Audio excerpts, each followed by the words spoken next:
Okay. Alrighty then. Enough of that. Alright. Enough of that. Enough. Good day, everybody. Good day, good day. Salutations. Welcome. Welcome back to Squidtard Sports. It is time for the long-awaited SEC Championship between predictable team number 1 and predictable team number 2. My two arch rivals, because the football gods will not allow me to be happy about anything. Georgia versus Alabama is back once again for the SEC Championship. The Mouse returns for the 5th straight year, or whatever it is. Bama's back in it. We thought they were going to fall off after Saban left. Nope, Kalen DeBozo gets them right back to it. And now they find themselves in the SEC title game. So, look, I would say I'm here for a good game, but at this point I'm just here for a bad game. I hope both teams look as bad as humanly possible, and then both get left out of the playoffs. Wouldn't that be really nice? That would be really nice, wouldn't it? Yeah, that would be great, wouldn't it? Yeah. But wishful thinking all the same. Both of these teams they have some legitimate idea of what they're doing. First off, congratulations to the Red Raiders of Texas Tech, for they have finally done it and have won the Big 12 outright for the first time since the conference was called the whatever it was back in the daggum 40s or 50s. I think you go all the way back to World War II to figure out the last time Texas Tech actually won a conference. So,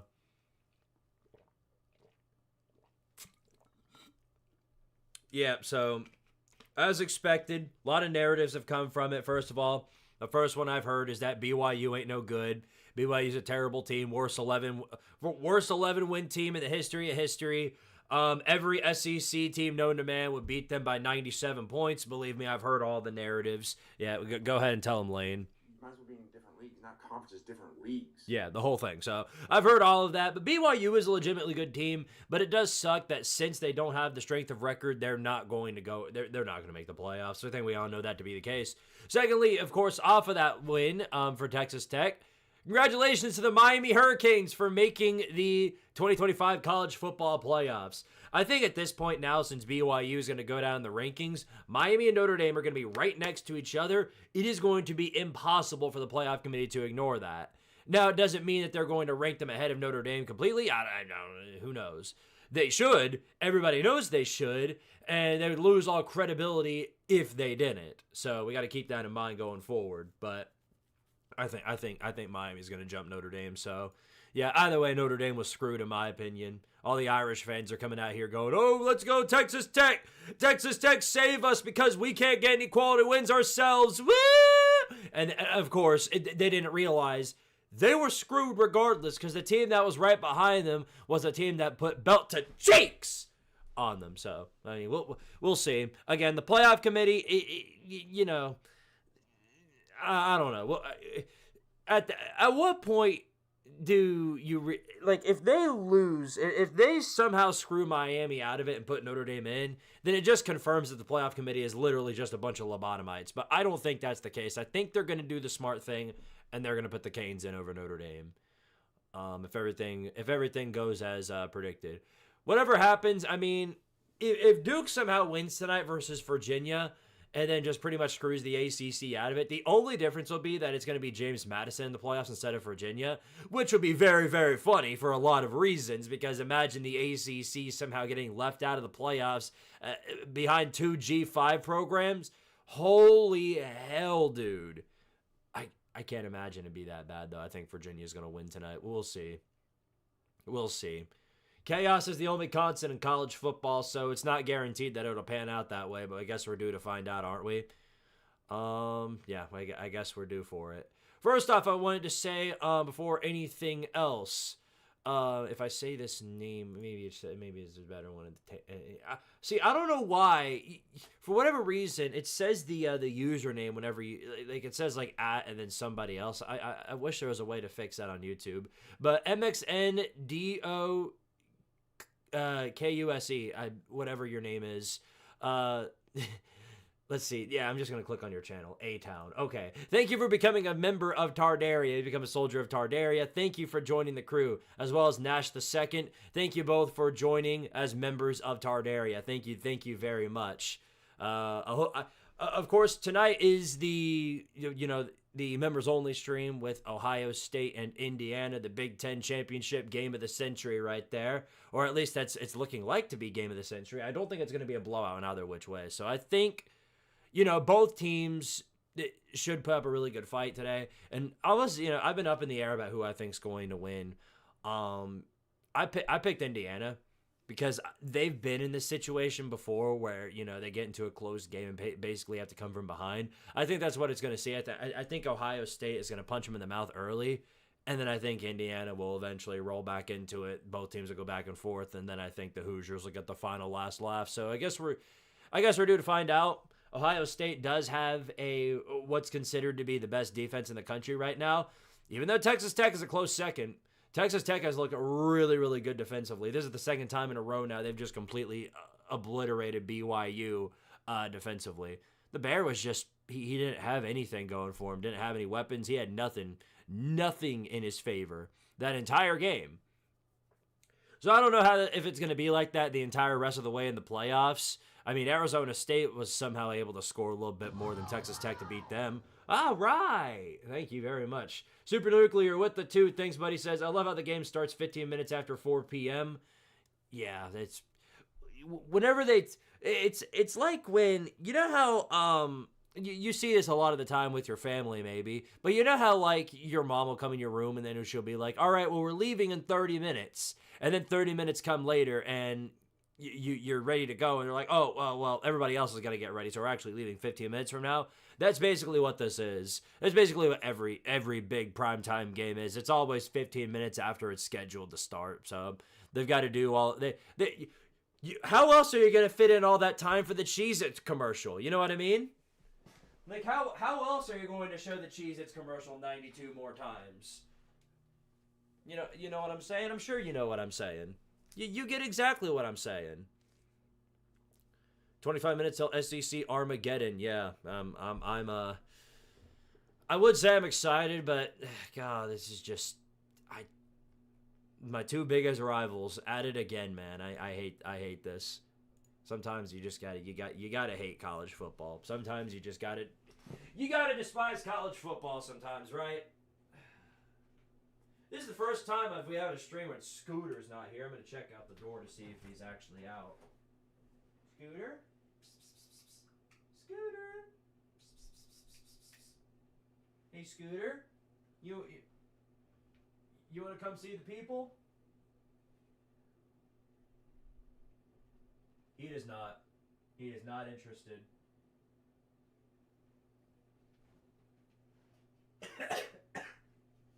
He is not interested at all.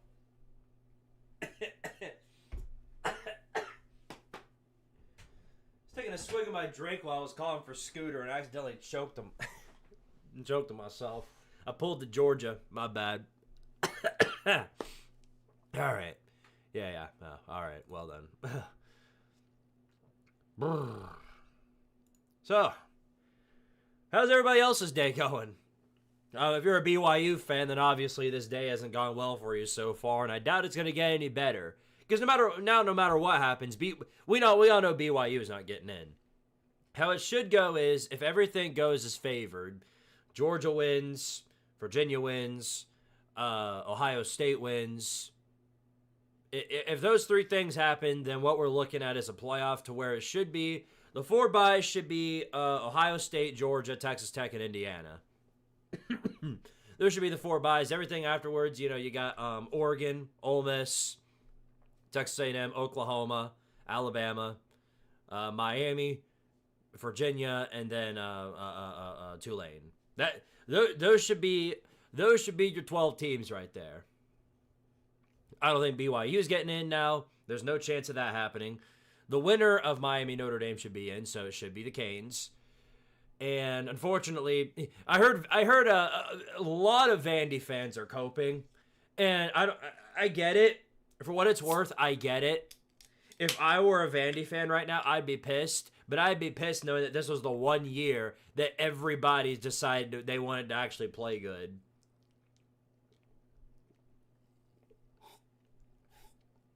Because you can compare strength of record. Oh, we have the better wins, and we're in the different leagues conference. I get it. I do. I understand. But the reality of the situation is, and this is the part that sucks the most for Vandy, if everything somehow went right for him, and every team that was supposed to lose, and they somehow found a way to carve their path into a space that was available for the playoffs, well, too bad, because you wouldn't get in anyway. Because Texas would get in ahead of you. Even if they have more losses than you do, they have the advantage of having the golden boy of Sports Center, plus they beat you head-to-head. There ain't much else you can do about that. But then again, how much does head-to-head matter? Because here we are, Notre Dame's ranked ahead of Miami. So at this point, who knows what the hell we're doing? What happens if Ohio State blows out Indiana? The same thing. Nothing changes. Indiana still gets a bye. The playoffs doesn't change in any capacity. That's the thing. Nothing changes depending on the result of the Big Ten championship. All it does is it just switches where teams are going to be seeded. Bama's still going to be in no matter what happens. I think they have too many ranked wins not to get into the playoffs. That's just the way it is. Same goes for Georgia. They lose, they're still getting in just fine. But, I mean, the important thing to note is that if Georgia does somehow find a way to lose, Bama gets that bye and Georgia doesn't. So it's basically just switching around which teams get a bye and which ones don't. Vandy should have beat Texas. Well, shoulda, coulda, woulda. You didn't. That's all there is to it. Did you see the Trinidad Chambliss transfer commercial? I did not. I've been busy all day today. I haven't really had the chance to watch any of the commercials. And most of them are just stuff about insulin and other health issues and all that. By the way, congrats to Kennesaw State from 2-10 to conference champions in the span of 2 seasons. Yeah, Kennesaw State, what a season for them. Hell of a year. Biggest improved team overall. Most improved team overall this season, Kennesaw State. What a phenomenal turnaround that they've had. To go from, 2-win team to winning the Conference USA in the span of 2 years really does pave the path for a lot of FCS teams to maybe consider jumping up to the FBS. Said this about North Dakota State too. Most of the Dakotas as well. If you are a consistently successful FCS team, I don't see any reason why you shouldn't consider jumping up to the FBS, especially since the talent gap isn't really as big as it's made out to be.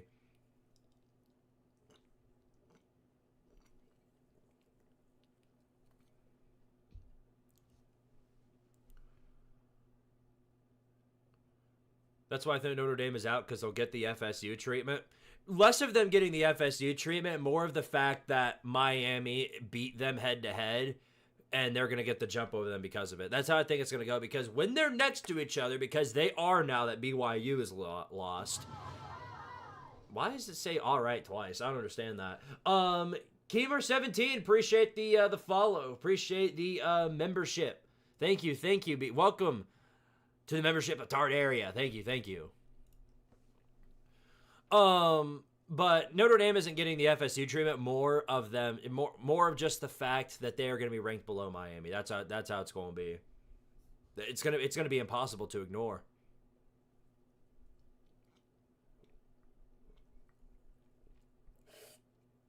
Oh, by the way, congrats to some of the other G5 champions. I mean, Kennesaw State's obviously the biggest story, other than Tulane, who's, Tulane is a playoff lock now because they won the American over North Texas. And that was disappointing. I thought that's the first time North Texas, that's the first time they've been held to less than 30 points in a game. So it was a big surprise coming from the Tulane defense, but I think all around they're the most well-rounded team in the American, which means that I think they're the most well-rounded team overall. And they should, they should make the playoffs because of that. They've had a couple of bad games at UTSA one, for example. That's always going to be a head-scratcher, but considering how chaotic the group of five was, it was never going to hold them down for long. James Madison won big in the Sun Belt Championship. Sort of, Troy came apart in the fourth quarter, and that paved way for James Madison to win the game outright. Now they just have to pray and hope that the ACC collapses, because that's their only shot that they have at making the playoffs. And even if they do, they're going to be nothing more than a bye week for whoever loses probably the SEC championship or Oregon. One of those two. And Boise State, how about Boise State? Won the Mountain West again, this time over Dan Development Mullen. They beat UNLV last year with Genty Ball. Now they do it this year. Maddox Madsen takes control, almost 300 yards passing, wins the game that way. So Boise State once again takes over the Mountain West, proves to everybody that that's their conference on the way out as they transfer over to the Pac-12. Yeah, development back at it again. Do you think Tulane will upset someone? So basically, do I think they'll upset Oregon? Absolutely not. No, I very highly doubt it. Even if Dante Moore is a bad game, I feel like that defense is going to bail them out of whatever incompetence they have. I don't think Retzlaff has enough weapons to be able to compete with the Oregon secondary. I just don't. Troy about turned $5 into $60 for me. Yeah, tough luck there. Also, gotta love the name. Huge booby lover. Join the rest of the club. A little bummed about North Texas, but I'm also not surprised by the result considering Tulane beat Northwestern and Duke this season. Well, Northwestern's Northwestern. That was really, for a G5 team to at least go and beat Power 5 teams, that is pretty impressive. But you also have to consider the fact that Northwestern is not very good and would find a way to probably lose to most Group of 5 teams. The Duke win, though, is impressive. I also have to consider the fact that Duke is playing for a conference title today, even though they have 5 losses. So yeah, crazy stuff there. I know, stunning revelation, you could say. Let me load up the Twitch real fast. I never bothered to load up the Twitch. Do.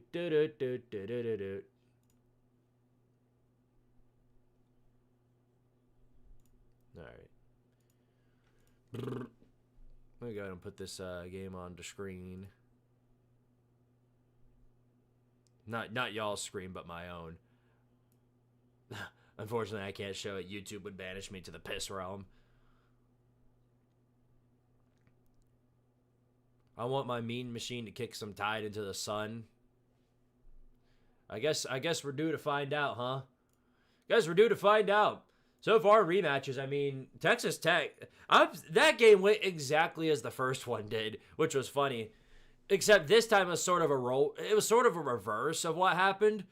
Rather than Texas Tech starting out early and just kicking the shit out of BYU early, rather it became Texas Tech just slowly running away with the ball game. Either way, though, BYU never really did anything offensively. Quite literally did the same as they always did.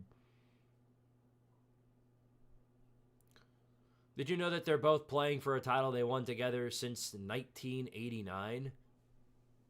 Crazy. Stunning revelation.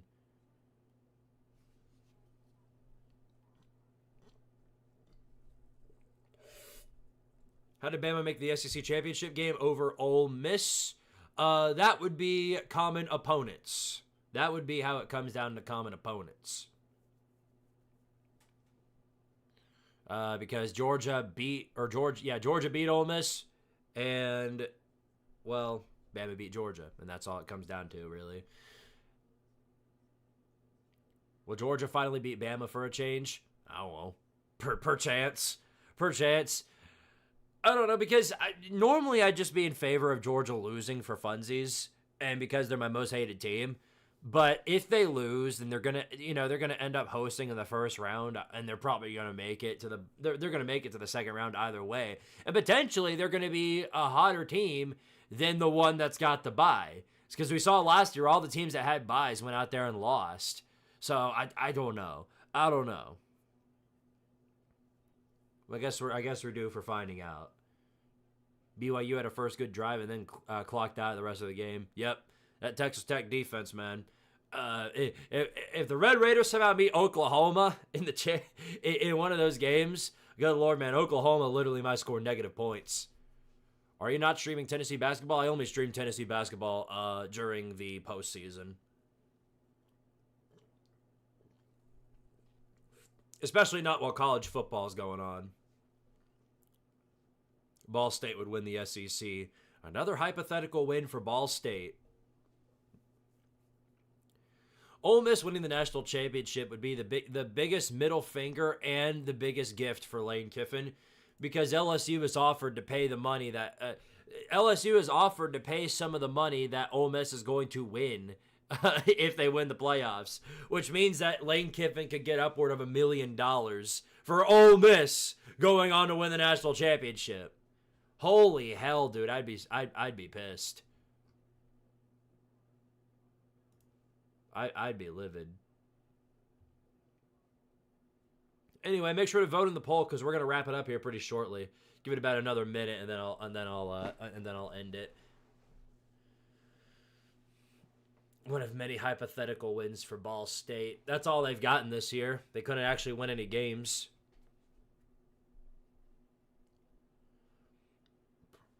BYU scored on our first drive. Texas Tech be like, F it, we ball, scores the next 34 points and wins.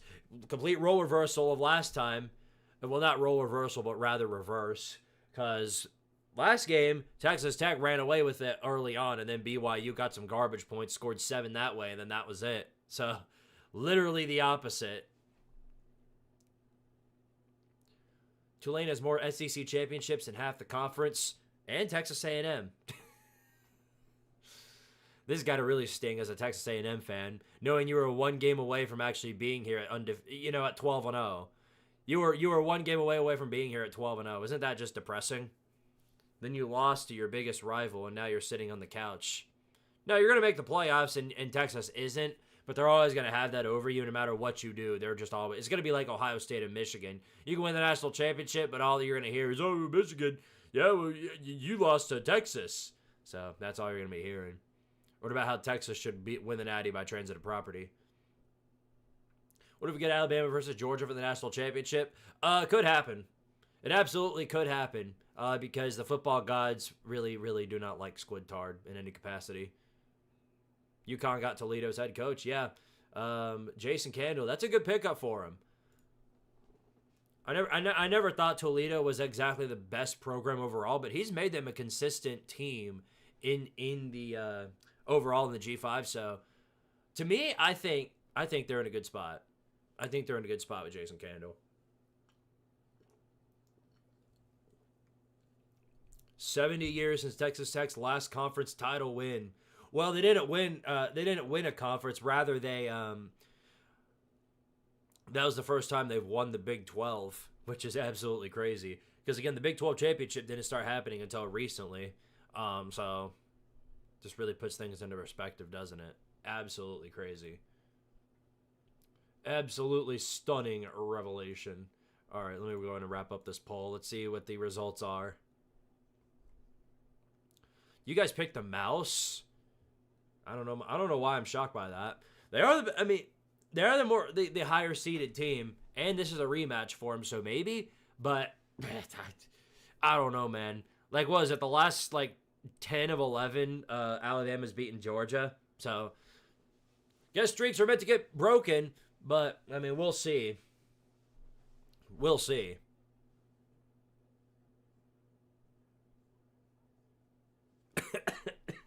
This whole season has been a climb from behind for the Alabama team, because they're still trying to make up for that Florida State loss. But that takes time.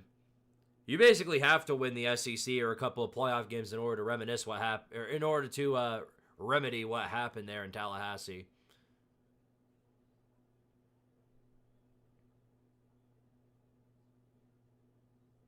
The Mouse will help my Sooners host a first-round game. That is important. I think you guys are getting a first round no matter what. Because here's the thing. If Bama wins, let's see. So it'll be Georgia, Oregon, Ole Miss, then A&M probably. So, okay, so that is important. This is important then.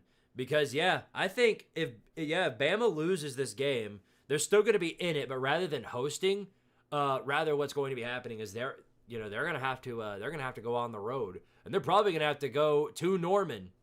Oh, good luck with that.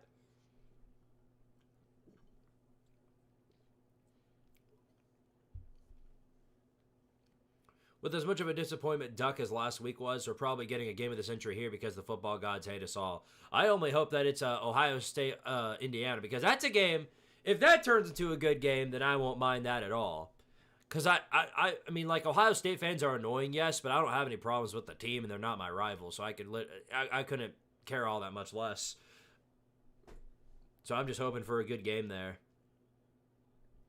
Dream SEC Championship, Mississippi State versus Kentucky. Well, go ahead and match them up in the in the video game, because that's never happening, ever. It's a pipe dream one of those teams makes it. Both of them, that's just impossible.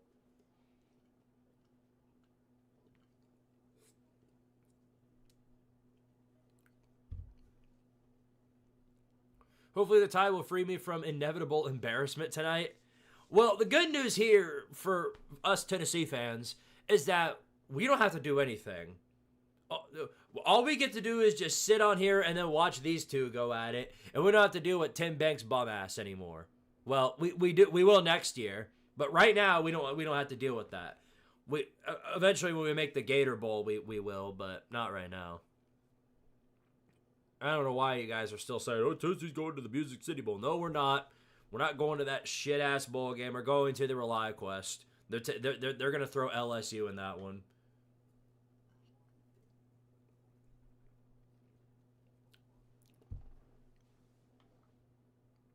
We beat Bama when it counted. They beat us in the regular season, but we beat them in our last national championship showdown. Well, so did they. They beat you there. They beat you in the SEC championship. And more often than not, they beat you in the regular season. So,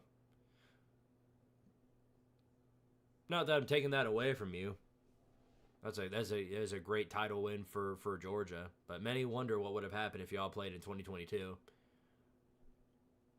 Why has Tim Banks not been fired? Because Josh Heupel, he's friends with Josh Heupel, and he isn't about to get rid of his bud, his pal.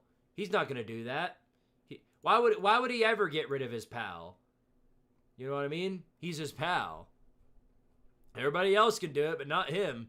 Besides, he doesn't like adjustments. He's about as allergic to adjustments as anything else.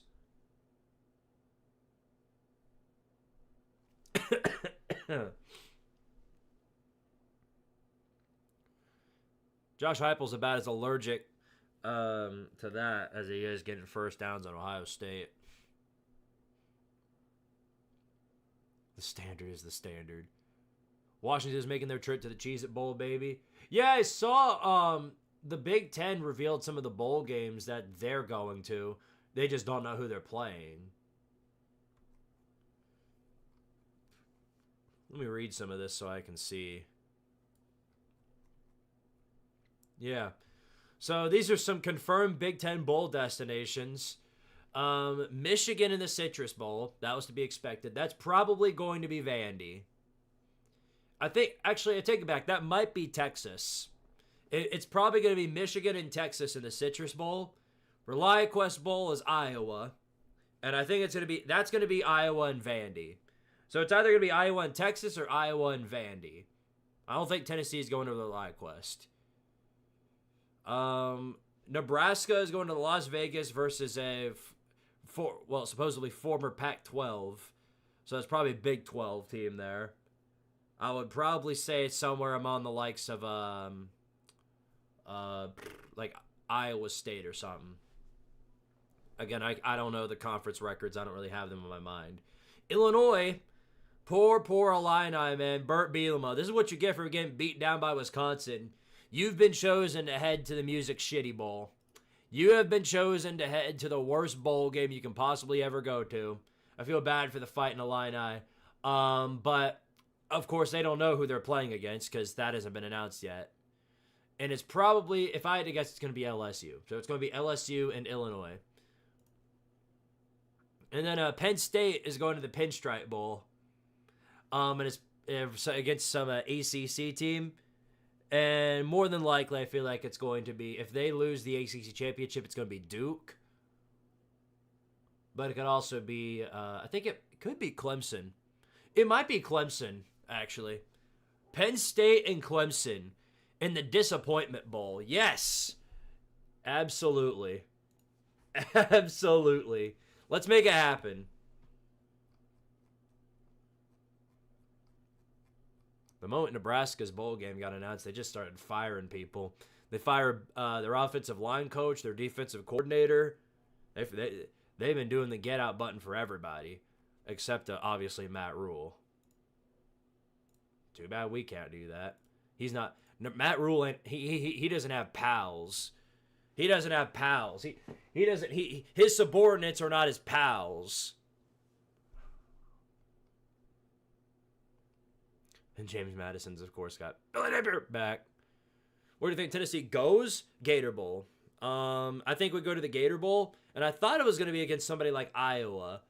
But if it's not Iowa, and you already know the Gator Bowl is going to be, it's going to be a Big Ten team.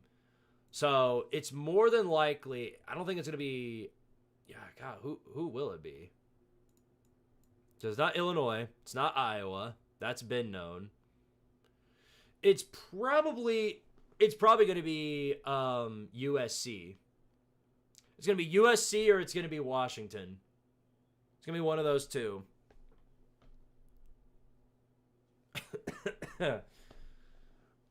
Yeah, please let us play USC and the defense as optional bowl. Lincoln Riley versus Tim Banks, you literally could not, you couldn't make that a better bowl game in my opinion.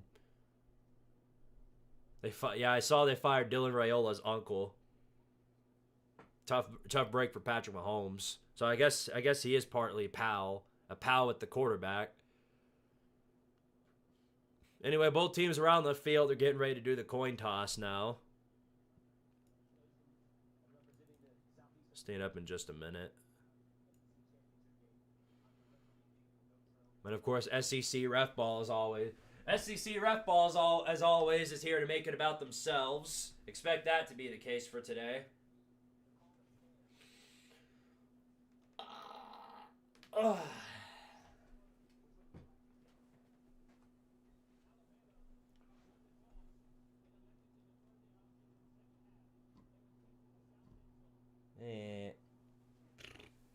Alabama won the coin toss, and yeah, they're going to defer, so that's how that's going to go.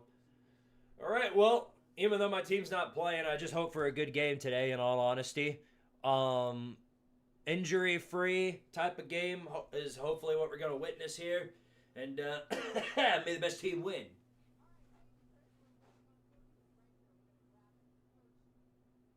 Go Mouse. Love how we're doing that. We're just... We just devolved into just calling them the Mouse. And there's the head honcho of the whole Disneyland, dadgum Kirby Mouse.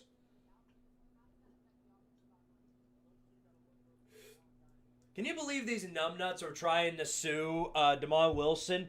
They're trying to sue Damon Wilson for damage that they caused upon themselves. They're like, we're suing you for $400,000 in damages because that's how much NIL money we paid you. You paid him to come, and then he took the money and ran. That's you. That's not on him. He took the money and ran. Trying to sue a player because he took your money that you gave him. He didn't take it. You gave it to him. Idiots, man. Yeah, it's a problem. It's a problem if he takes your money and runs with it. But make sure you know it's not a problem when you got all your players getting drunk and driving all over the place, potentially putting other people in harm. That's not a problem, right? But what's a real problem is when you take our money and run with it. Ooh, that's ooh.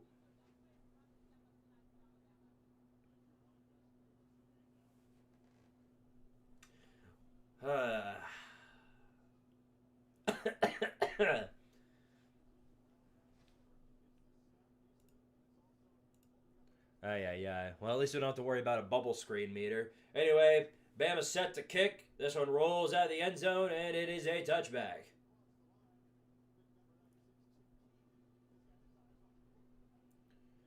All right, well, don't expect too much offense today is all I can really tell you. Both of these teams have pretty good defenses overall. I very highly doubt we're going to see a lot of offense here. But knowing Mike Bobo, he's probably going to throw the kitchen sink at Alabama. They're gonna be overthinking every offensive drive. That's one thing for sure beyond anything else. Anyway, here's your first play from scrimmage from the 25-yard line. Dogs lined up in 3 wide receiver set. Man moving in motion here. Here's Gunnar Stockton on the pass play. It's your first bubble screen of the day to Branch. And he gets a first down. He gets 15, 16, around 17 yards out of that one.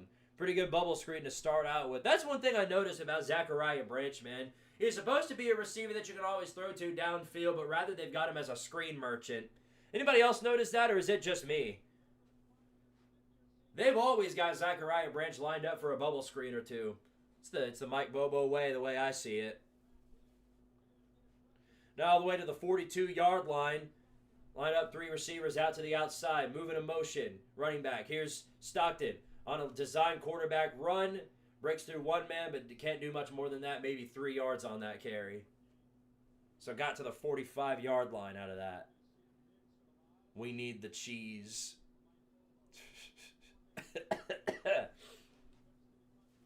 Ay. I forgot to update the money counter. Let me go ahead and do that real fast. First of all, here's Georgia from the 45-yard line. 2nd down and 7. Man moving in motion out to the right again. It's going to be another screen. Out to the outside. Bama player surrounding him. He'll get around to the line of scrimmage, but nothing more. Late flag comes in after he's pushed out of bounds. So they had Zachariah Branch on another screen. Here come the refs to make it about him. And it's going to be a holding on Georgia. So that's going to pin him back about 10 yards. Going to make it 2nd and 17.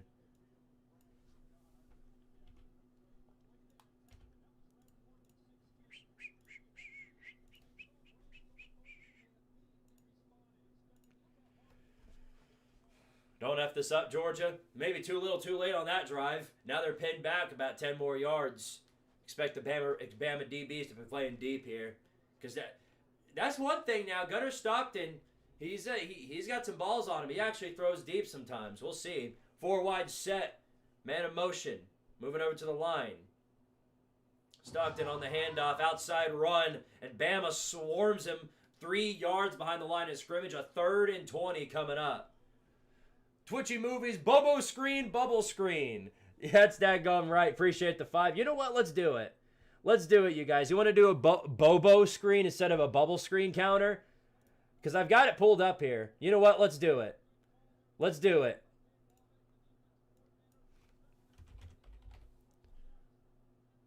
We're already up to 2 Bobo screens. There you go. There's the Bobo screen counter.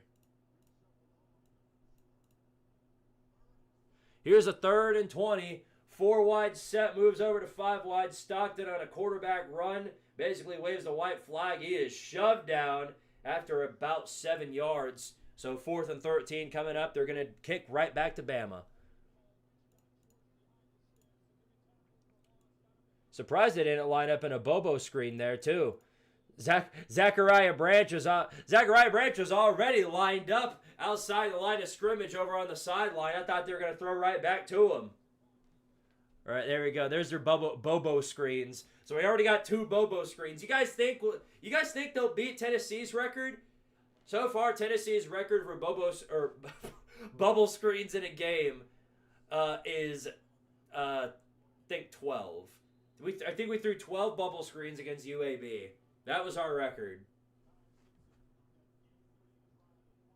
All right, well, now we get to see what Bart Simpson can do on his first drive with Alabama, and that's what we got coming up. By looking, there is more Bama fans there.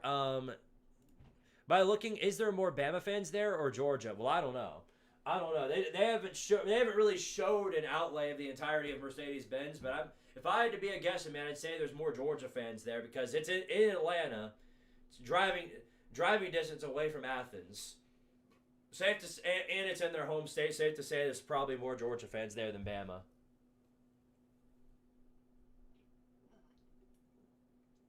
Well, the screens were working.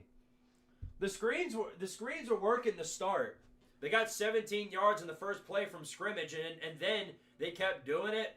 Penalty, daggone ref ball held them back. And that's, again, ref ball is a thing that'll kill you. It'll kill a drive. Especially one that lives off of the screens and the end arounds like Georgia, where you're not relying on big plays. You're not relying on getting any receivers down the field and throwing that way. You're picking them apart from the outside or runs from the inside, so everybody's playing close. Whenever you do that, and whenever you have a penalty, it really screws over a team like the Dogs.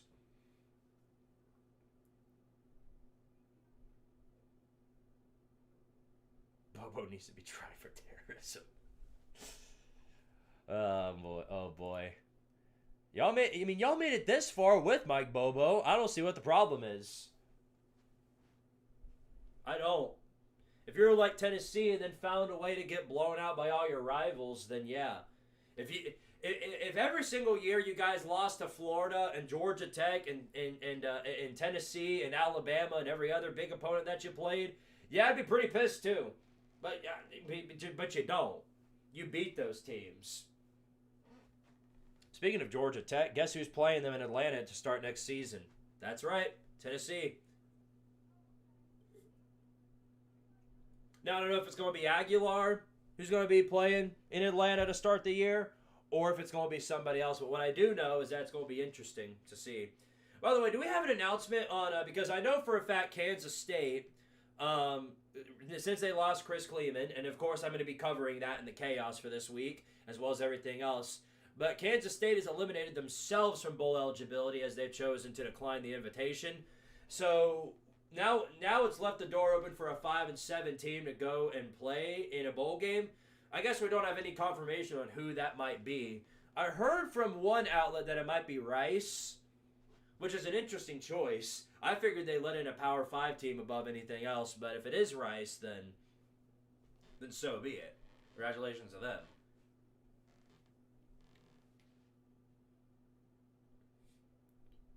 Anyway, here's the first drive from Alabama. We're 3 minutes into the first quarter.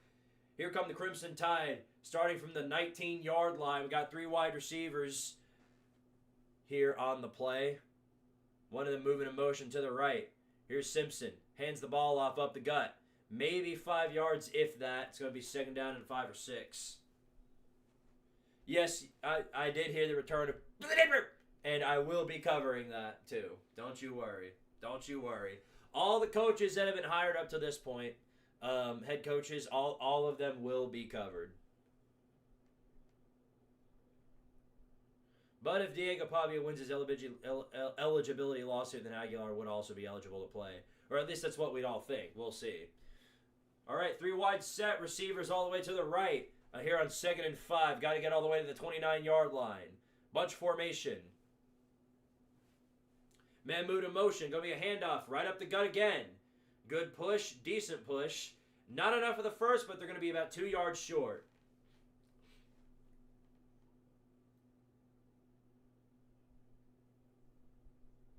Sunbelt Billy's back. Good old Billy Napier. Third down and 3. Okay, so they gave him the short end of the stick when it comes to the spot. Alabama about 46% on third downs for the year. Here's another one from third down and 3. Got to get to the 29. They're at the around in between the 26 and 27. Bunch formation again. Man moves in motion. Going to be an end around handoff. Georgia players swarming before he can even make it back to the line of scrimmage. And it's going to be fourth down. And Georgia will more than likely get this ball back. Great stand by the Georgia defense. As we expected, they are not fooled by the end around run, and they're going to make them pay for it.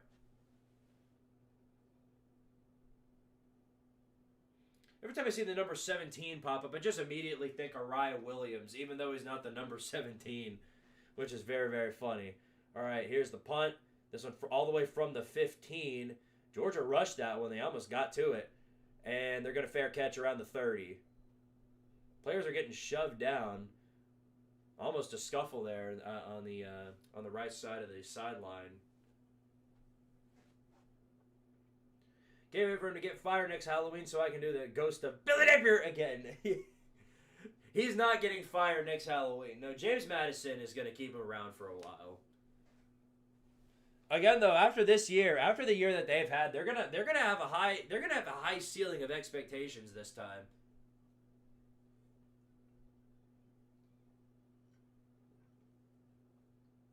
Because thing is, like, you know, I don't think they're gonna get Marshall. Because poor Marshall, I mean, I feel really bad for those fans. For a Marshall fan, this experience has just been an absolute nightmare. Because think about it. You have an incredible season to end out last year. All of your players, all of your coaches, pretty much everybody that made you went ahead and bailed for a different school, and a lot of them went to where Charles Huff left off. So, really, really, really upsetting to see where they went. And then, of course, they fell off the map, and they don't even make it to bowl eligibility this year. So, yeah, never any good luck there. What up, Arctic Phoenix? Good to see you, buddy.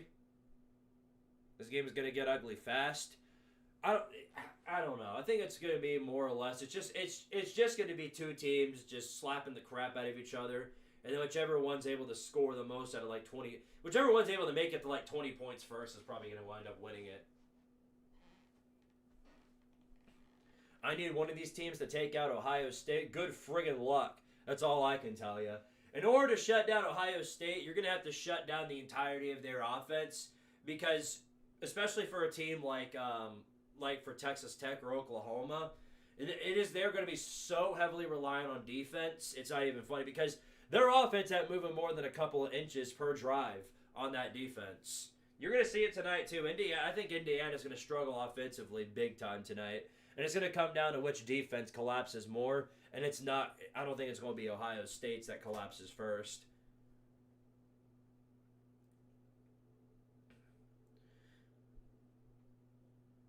Any thoughts on the ACC Championship game while watching the members Big Ten? Yeah, I'll be, when the stream starts tonight, when I'm watching the Big Ten Championship, I'm going to have that on the screen. I'll have the ACC Championship here. And what I can say for certain is that the ACC in total might be cloud of the season if Duke winds up winning the whole thing, because that means they're going to get left out of the playoffs in its entirety. Well, or potentially. I say potentially because I don't think they are. The ACC Championship obviously won't get in if Duke wins because they're not going to make it. But one thing I will say, and I said it earlier, is that I think Miami is going to get the jump over Notre Dame. So I feel like they're going to make the playoffs regardless of what happens. Yes, I will be live tonight for members only for the Big Ten Championship. Minnesota wishes they could be in Duke's position, fulfilling the prophecy of making it to a conference championship game. Yeah. Only in the ACC could you go 7-5 and then still make your conference championship. Bet Clemson wishes they could do that too. All right, here we go. The game's back. Stockton, a screen. And he slips. He catches it, but he slips. That might be worst case scenario on that play because Josh McCray caught it and then lost 5 yards. Dear Lord, man. With the Bobo screens. What are y'all doing? There's number 3 on the day. All right, pin back 5 yards behind the line. Got to get all the way to the 45-yard line. They're stuck at the 25 now. Here's Stockton back to pass. He's going to throw another dadgum screen. And thankfully, they dropped this one. Able to push the play out, but it's going to be 3rd and 14. Holy crap, we're up to 4 screens. And Bama read that one like a book. Well, of course, been doing the same play every time. Jackson with an absolutely enormous hit right there. And, yeah, that's bad. That's just a bad play right there. On the hit, it looks like he got absolutely walloped. He's still on the floor. Yeah, we got a hurt dog on the floor, and it's going to be 3rd down and 14 for the Dogs. Do you guys think the Big Ten champ is a race for the Heisman? I think if Ohio State wins, Julian Sayin will go to New York. However, if Indiana wins it, if Indiana somehow wins the whole thing, I think Mendoza is going to win the entire thing. Did you see the score of the North Dakota State game? No, I wasn't able to pull it up. Let's find out, shall we? This is again why they need to go ahead and go. This is why they need to go ahead and move up to FBS football, so that way anybody will bother to pay attention to them when they're not playing a team like Colorado. 29-28 goes down to Illinois State. Is that in the FCS playoffs? Or is this? Yeah, this is the playoffs. Wow, yeah. Went down to Illinois State 29-28. Wow. Wow, that is an upset of the century. Wow. Shout out to the Redbirds. That's a huge upset. All right, well, here's 3rd and 14. Pin back all the way at the 29. Here's a pass play. Gets it off. Trying to dive for the 1st down marker. I don't think he got there. He's going to be about a yard short, maybe 2. It's going to be 4th down. And considering that they're in their own... considering that they're still in their own territory, they're not even to the 40 yet, it's probably safe to just go ahead and punt this. Yeah, so much for being injury-free. Every game's got injuries. I just say it because nobody wants any injuries, but that's just how it is. They always happen. It's an inescapable thing. 4th and 1, here's the punt. Sails all the way back to around the 10. Even backwards, takes a good Georgia bounce and sails around the 8-yard line, and that's where Bama will start this drive. Beautiful punt by the special teams there. Go for it. I would go for it if they were in Bama territory. They were at their own 40. This early in the game, I can't think of anything more brain dead than that. So no, let's not. That would be incredibly stupid to go for it. You're just asking, oh, Daddy Bama, please go ahead and win the game. We don't want to show up. So that's what I would do. That's what that would be like in that situation. Jacob Rodriguez for Heisman, if only. Here's Bama from the 6 or from the 8. Nice pass play there. Dink and dunks for the 1st down. Gets down around the 20-yard line. Good play to Williams. 1st and 10 continues at the 20-yard line. Bunch formation once again. Man moving in motion. Takes the handoff. Fakes it. Gives it to the running back. Maybe a yard if that. Georgia held up really good defensively there. 2nd and 9 coming up.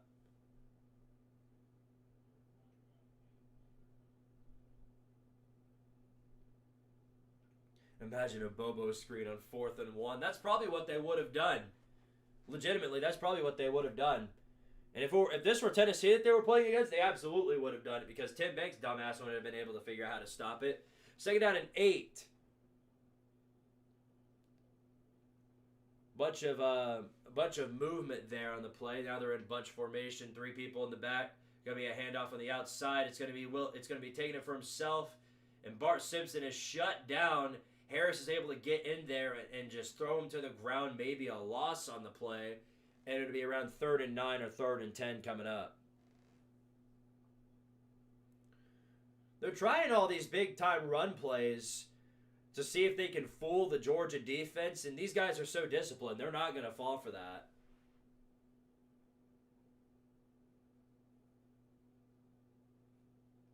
That's just the way it do be. Here's 3rd down and 9. Pin back around the 21-yard line. Got to get to the 30. 4 wide set. Pass play. Simpson over the middle. Incomplete. Looking for the slant route. And no flag is called. 4th down. And there's another 3 and out for Alabama. So it's going to go right back to the Doggers.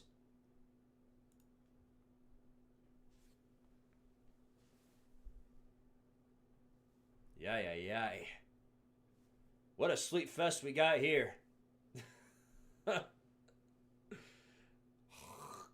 That's literally what this game is. All right, Blake Dowd back to punt again. He punts it. Oh, this one's blocked. They got a foot on it. Sails out around the 20. That's where it's taken. Oh, a disastrous special teams play. They almost got the first one. They will get this one. And Georgia's in the Bama red zone to start this next drive. This is what I'm telling you guys. It's going to be a defensive game, and it's going to come down to which one makes the most mistakes, and that pretty much does it there. Special teams miscue. Georgia players able to get his hands on it, and now Bama's in trouble. Oh, no. Aye. Well, there you go. There you go. Let's see how many Bobo screens they pull out here. So they're not starting from the red zone, but rather they're starting from the 21, just shy of the red zone. Outside run, good blocking up front, able to get a good push, still moving past inside the 10, and gets all the way to the 7-yard line out of that one.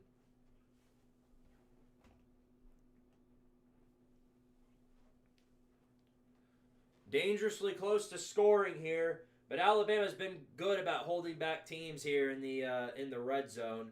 That's where the Bama defense has been strongest for sure, is here when they've got their back pushed up against the wall is where they're best. So we'll see what they've got. Georgia at the 7-yard line.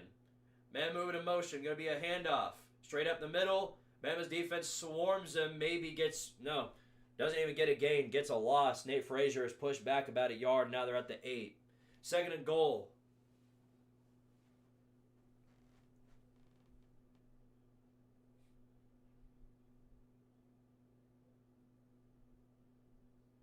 Someone help me here. Bama loses, are they out of the CFP? No.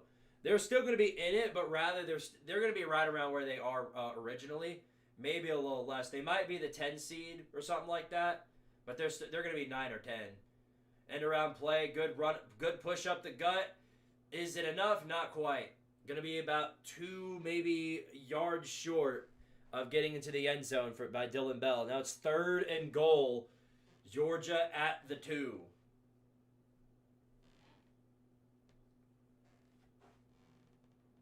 Touchdown UMass. What the hell's UMass at?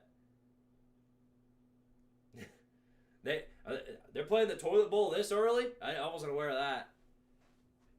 3rd down and goal here. Georgia at the 1. Here's a push straight up the gut. No, it's Stockton running for himself. A wide open man. And there you have it, gentlemen. There's your first touchdown of the day. The Dogs with a good trick, with some good trickery right there. Roderick Robertson left wide open. They faked the handoff, and it pays out to perfection. Miska, Muska, Mickey Mouse. The Mouse scores first in this one. Georgia's up 6-0 over the Crimson Tide. I'm glad I got soundboards set up for when one team scores or the other one does. And play it again for him. Miska, Muska, Mickey Mouse. Yep. Mike Bobo, all kinds of hype after that. Here's the extra point to go up by 7, and they got it. So there you go, 7-0 Bulldogs on top of the Crimson Tide. All came to fruition because of that special teams play. And it's going to come down to which one makes more mistakes.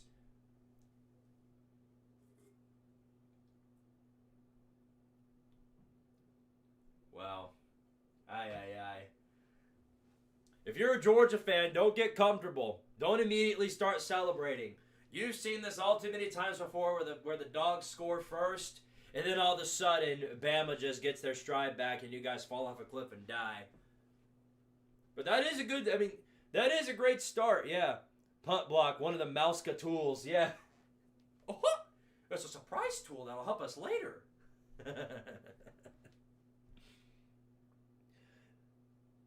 You gotta be kidding me. I run to the bathroom and miss a blocked punt. Yep. The only time you can leave for anything is during a commercial break.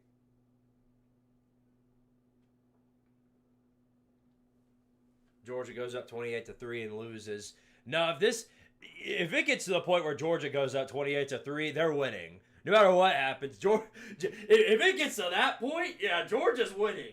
Bama's not coming back from a 14-point deficit, much less a dadgum 20 whatever point deficit. They're not built for that. This offense isn't that strong up front. It would take a collapse of the dadgum century. And I'm going to be honest, I would trust Kirby Mouse with a lead that big over somebody like Shane Beamer. Just being honest.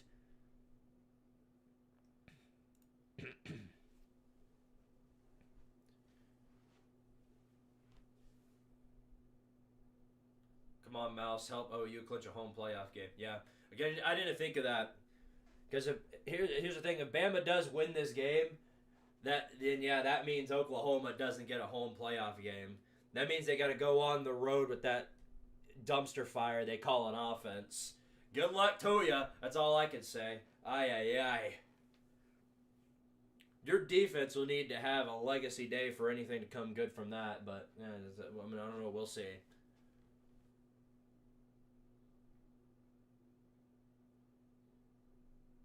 Does this game go to overtime? Potentially. Last one did. And if that's the case, then Georgia probably wins.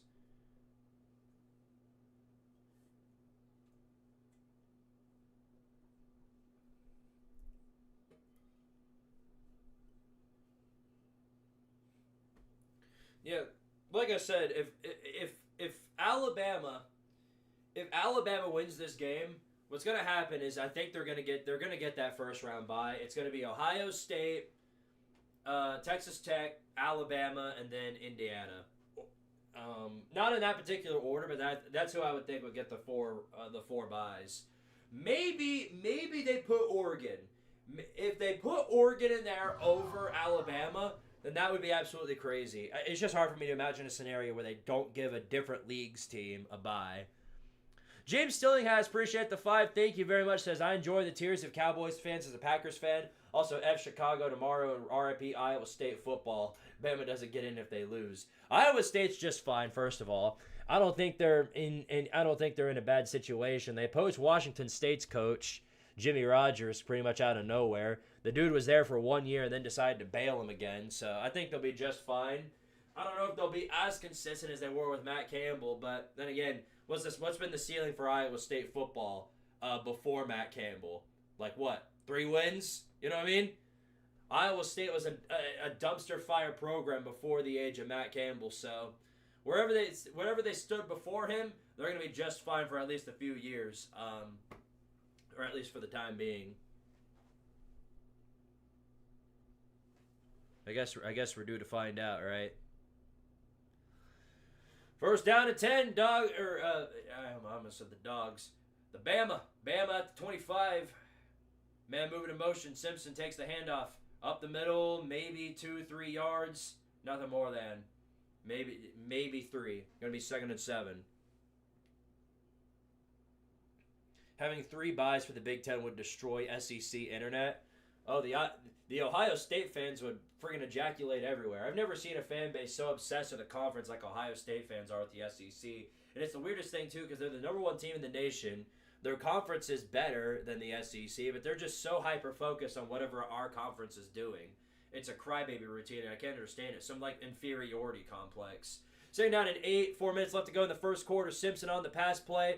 Takes it, hands it off, throws it, caught. Maybe 3 yards, if that, but nothing more than third down and maybe 4 coming up. Is that an orange? What? Right there? Right here? Yeah. Hashtag power to tart area, by the way.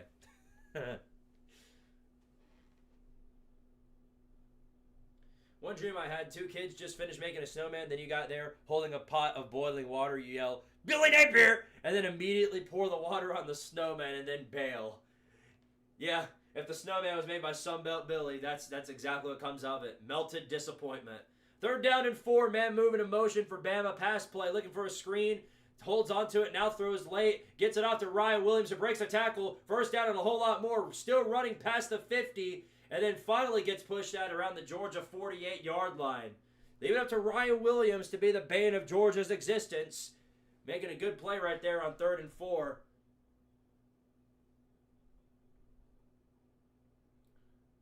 Yep, the Ryan Williams spin cycle remains undefeated.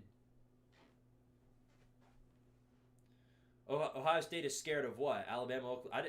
No. Ohio State's not scared of anybody, but their fans make it seem like they are. Man moving in motion here on 1st and 10. 3 receivers out to the right.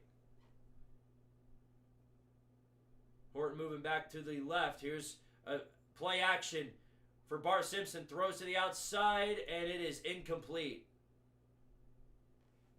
Tried getting it to a wide receiver who was very well contested. It's going to be 2nd and 10. How does this game affect Kennesaw State's playoff chances? Well, Kennesaw State's obviously in the playoffs regardless of what happens. Wah, wah, wah. Unfortunately not. Here's 2nd down and 10 from the 49-yard line.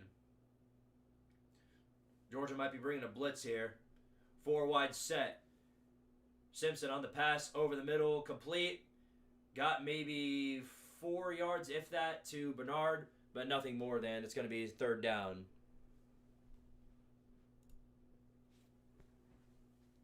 Did you know Ryan Williams was 17 last year? Yeah, crazy. Did you know he's 18 this year? Ooh! I'm legitimately surprised Ryan Williams is sticking with Bama and not transferring to Ohio State. Well, if it's a money deal, then to me, I feel like Alabama can contribute to that enough. I don't know. I don't see Bama paying more than $20 million. Anyway, 3rd down and 6. 4 wide set. 3 receivers to the right once again. Georgia might be ringing a blitz. They're sticking to it. On the pass play, Simpson over the middle, picked off, intercepted, threw it into triple coverage. This one's taken back at the 50. Finally shoved out of bounds at the 40-yard line. Gets shoved out of the sideline. Late flag comes in. And there is an interception for Ty Simpson. And he's usually one of the cleanest quarterbacks in the pocket, but not this time. Threw it right to the dogs. Throwing to triple coverage. Had no idea what he was doing. That was bad. That was bad. That was like, my goodness. What are you doing there? It's like Bryce Young at the Panthers type bad. There were guys all around him, incredibly risky. Georgia player got his hands on it, looks like, but whatever it was, clear miscommunication. Georgia's going to get this ball back now. Don't know where it's going to be, but it's going to be somewhere. Help28, appreciate the follow on Twitch. Thank you very much. You're a real one.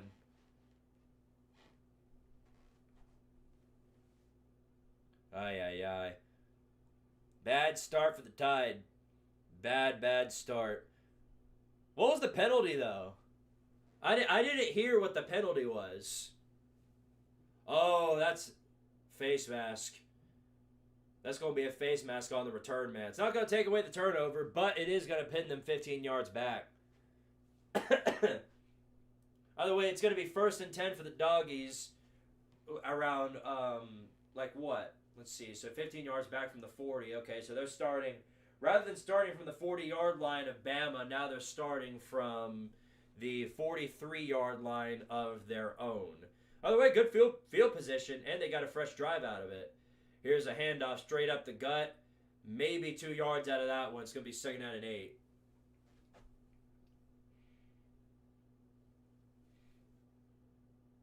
Ay. They're showing the tipped interception from Quinn Ewok's last season.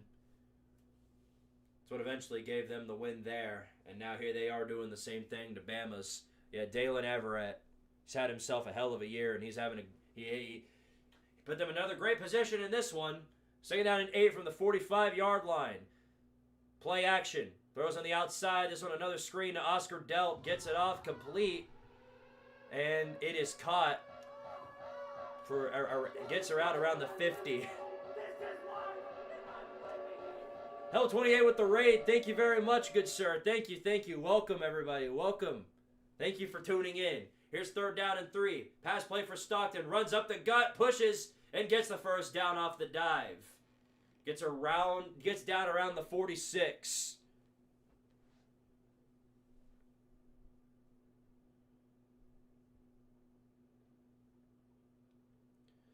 $11 seconds to go. 10, 9. Looks like they're going to let this clock go down. Go into the 2nd quarter with some momentum on the 1st down. And that's what they're going to stick with. So, 1st quarter comes to a close. Georgia's got the lead, up 7-0. And they're driving. Potentially going to get up by 2 scores here. All right. Big Girl Coochie. What a dadgum great name. With the $2 super chat. Thank you very much. He says, you better watch your mouth about my Panthers. What? Which Panthers? Well, it doesn't matter. All the Panther teams suck. I'm just telling you the truth. It's a truth you may not want to live in, but it's the truth. What, you actually think you're living in some sort of botched reality where the Panthers are good? Pfft, come on. Join us back over here in reality.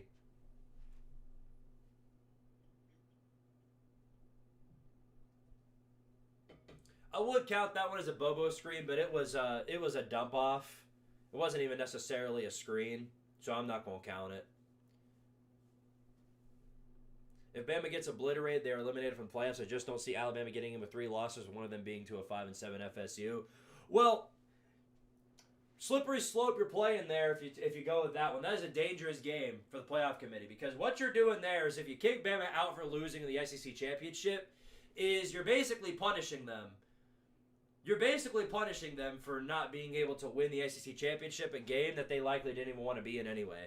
I mean, they did want to be in it, but it's a game. It's a postseason game that not everybody's playing, obviously, and it's an award for being in there regardless. Now, BYU scenario, the case for BYU is different because BYU obviously has to win that game in order to make it in. They weren't going to get in. If they weren't even if they weren't playing in there, they wouldn't have got in. They weren't high enough. It was a scenario where they needed to beat Texas Tech in order to make the playoffs.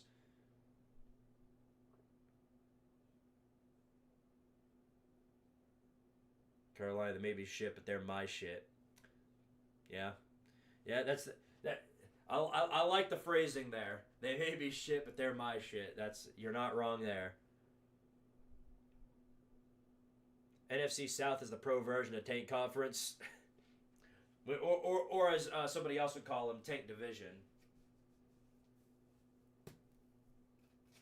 Whoa. Going to getting this ready for what's going to be a long day of ref ball.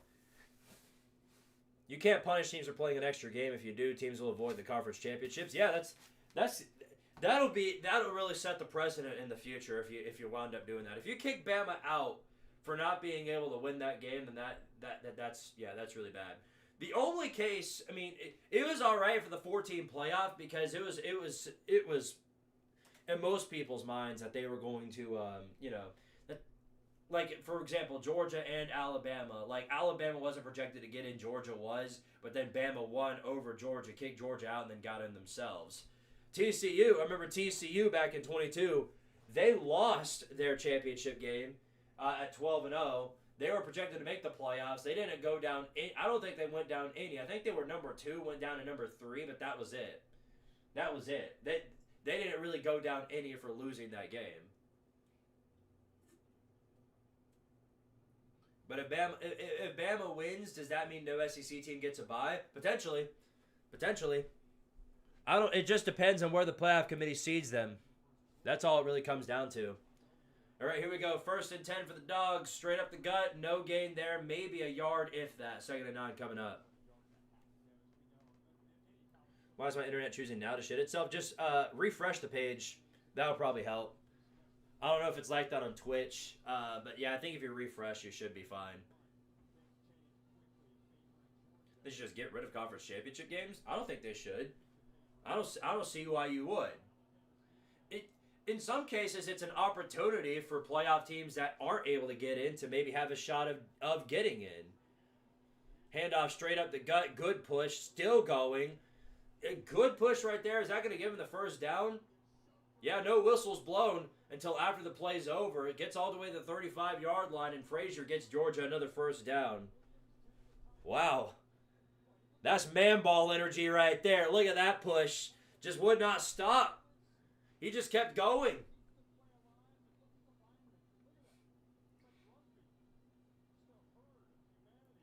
SMU only got in because they made the game close. Well, yeah, we all knew that going into that, though. There wasn't nearly as many 10-2 or 11-1 teams last year as there are this year.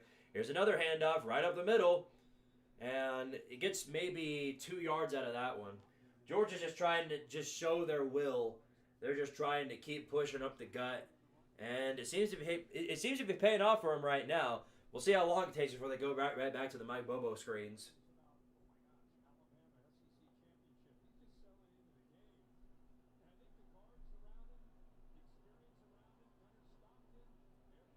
All right, 2nd down and 8.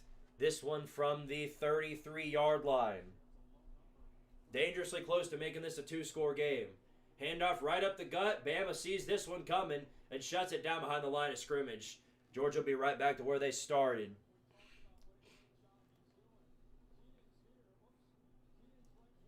Ew, 32-team playoff model. Okay, see, now you're just talking about ruining the postseason. Ew. That's gross.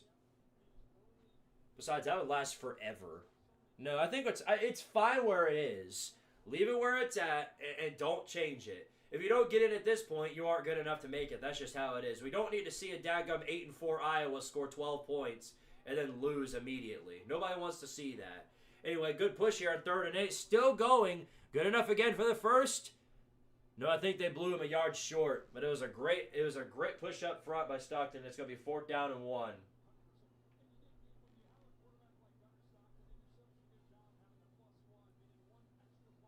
Yeah, that dude's ballsy right there.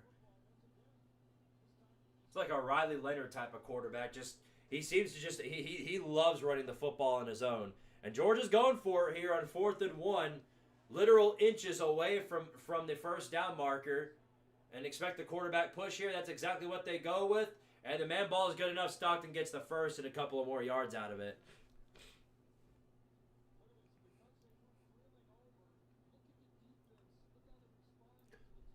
Yeah, BYU and Vandy absolutely would have been locks last season. It's just the way it goes this year. If you're not good enough to make it, you're not good enough to make it. That's the way I see it. The only exception would be if Miami gets screwed out of it for Notre Dame. That'll be bullshit if that happens. Here's Stockton, end around, throws it off, incomplete. Oh my goodness. Georgia receiver Frazier takes a massive hit again.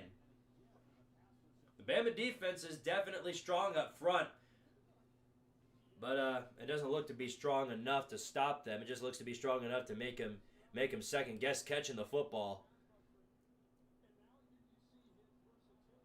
Can't take away the drops from Georgia. Got to have a few every now and then. 2nd down and 10 from the 24-yard line.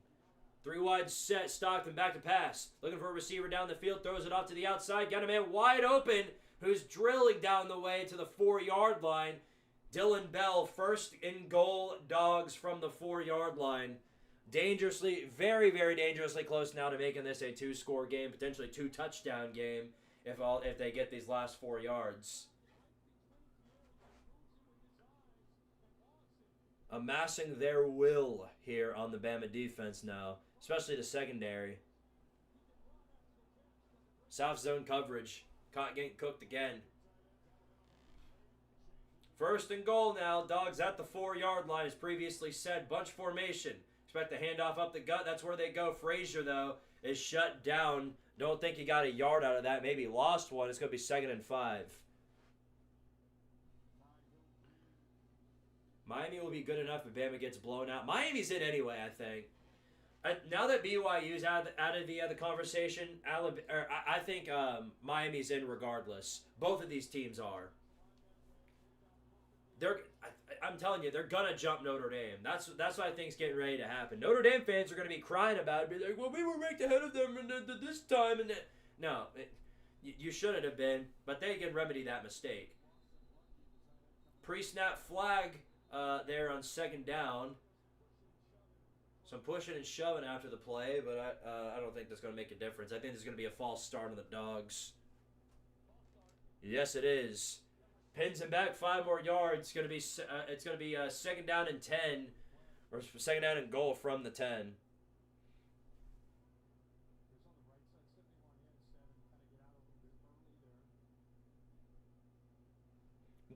Did somebody in the chat? Did I miss something? Did somebody in the chat say that BYU would make it ahead of Alabama? No, BYU's done. They're not making it. Their strength of record isn't strong enough, and they got blown out twice by the same team. They're not making it in. 2nd and goal now from the 10-yard line. 4 wide set. Stockton takes it for himself in the quarterback run. Able to get 5 yards out of it, but it's going to get them right back to where they started. It's going to be 3rd and goal. Kent State has a harder strength of schedule than Notre Dame. Not exactly the weirdest thing I've heard anybody say. It's not exactly... I mean, strength of schedule... No, Notre Dame's got a harder strength of schedule, but strength of record... strength of record, too, because Kent State's terrible, but... I don't know, man. I don't know. Point is, Notre Dame lost to Miami head-to-head and has the same record. That's all it should come down to. Here's 3rd and goal. Stockton passes over the middle. Got a man. Touchdown. Got his man again. Straight over the middle. Bama cannot cover the slant route. Dylan Bell found wide open in the end zone. We've got a 14-point lead. Mishka, Muska, Mickey Mouse. Oh, say it with me. Mishka, Muska, Mickey Mouse.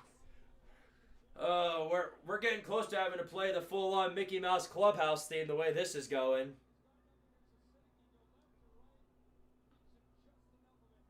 Bama's DBs just cannot cover their man. Now it's going to be 14-0 Dogs on top. Or at least pending the extra point here. It is up, and it is good. Disastrous showing so far by the Alabama team. Defense is getting cooked alive, and the Bama offense going nowhere. 2 straight 3-and-outs in that blocked punt. Really set this whole thing up as Georgia running away with it.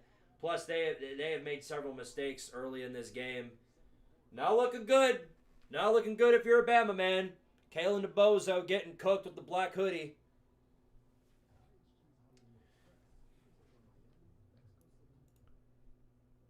Why is that even a question? Should Ole Miss be in the playoffs despite losing their head coach? Absolutely they should. It's not their fault. It's not their fault their quarterback dipped on them midway through their playoff run. They can't do nothing about that.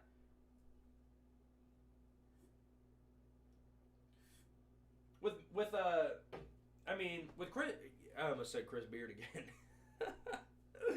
With Pete Golding taking over, they should be just fine. I don't understand why you shouldn't punish them just because they lost their head coach. You know what I mean? They're an 11-1 SEC team. Got some quality wins under their belt. They're going to make the playoffs.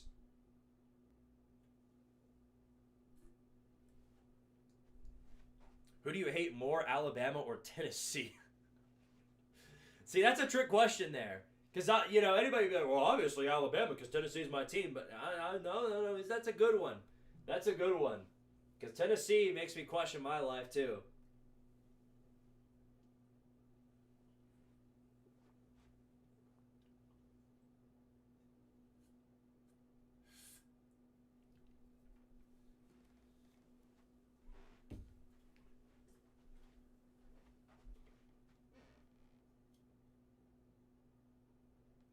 As an Alabama fan, I was kind of expecting this to happen. The team cannot execute consistently. Also, Ryan Grubb needs to go. Yeah. I thought Ryan Grubb was in the wrong place. I thought he was in the wrong place the moment I saw him in that Oklahoma performance. Yeah. I don't think he's got it.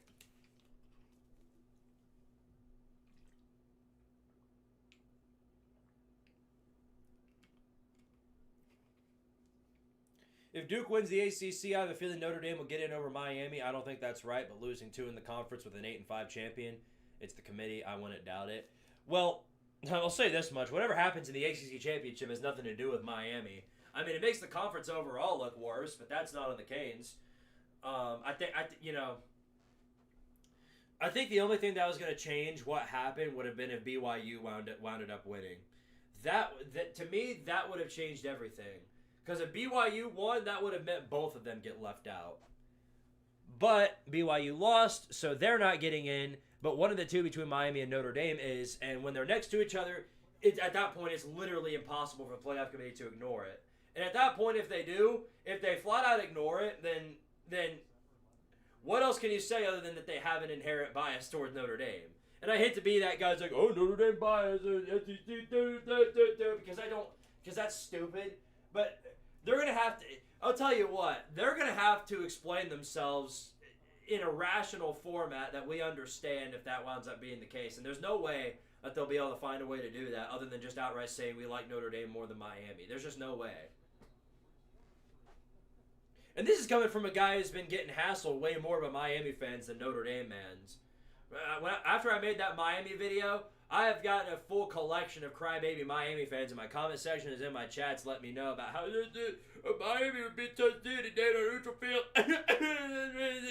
Ed Reed and the 5 rings. Like, nobody gives a shit about that, but I think they should still be in over Notre Dame because they won when they played. That's all it comes down to. 1st and 10 here for Bama. 4 wide set, man moving in motion. Here's a screenplay to Ryan Williams. Tries to push out a man on the outside. Got a good push. Still running. And then gets shoved out with about a 20-yard gain. I think he got almost to the 45 out of that one.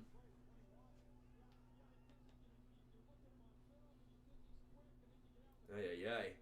As a Bama fan, why didn't Oklahoma face Georgia in the championship game? Because Oklahoma... Well, yeah, Oklahoma has 2 losses, right? Lost to Ole Miss, who Georgia beat, and they lost to Texas. So yeah, who Georgia also beat, by the way. They weren't going to make it in over those 2. That's just the way it is. Bama's only got 1 conference loss, and Georgia's 2 conference losses.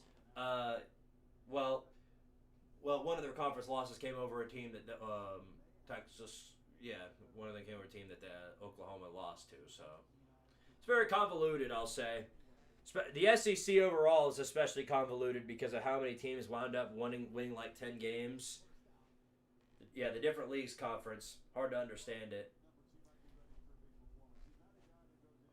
They're putting out a ruling on the field to see if the ball carrier was down around the 46, potentially, maybe.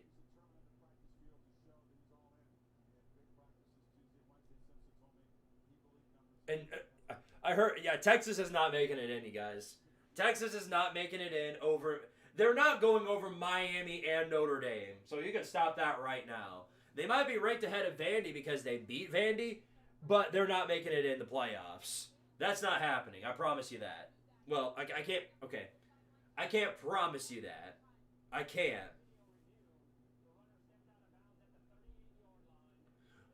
All right, they're going to rule him short. They're going to call him out around the 38-yard line. That's still a really good play by Ryan Williams, but it just means they lost like 8 more yards out of that return, out of that run. Daiso, appreciate the 5. Thanks, buddy. Says it's currently December 6, 2025, and Tim Dolph Bankler is still employed at Tennessee. Also, GG's to Kennesaw State. Yeah, sorry as a Jacksonville State man that y'all went down to Kennesaw State, but at least you contributed to the best comeback arc that we have seen in one specific team over the course of the year. But thank you for the 5, buddy. Really appreciate it. All right, here we go. First and 10 from the 38-yard line. Looks like they might be bringing a blitz. Bama spotting it. Snaps the ball. Pass play. Here's Bart Simpson. Rolls out of the pocket, looking for a man down the field, and then throws out of bounds. 2nd down and 10 coming up.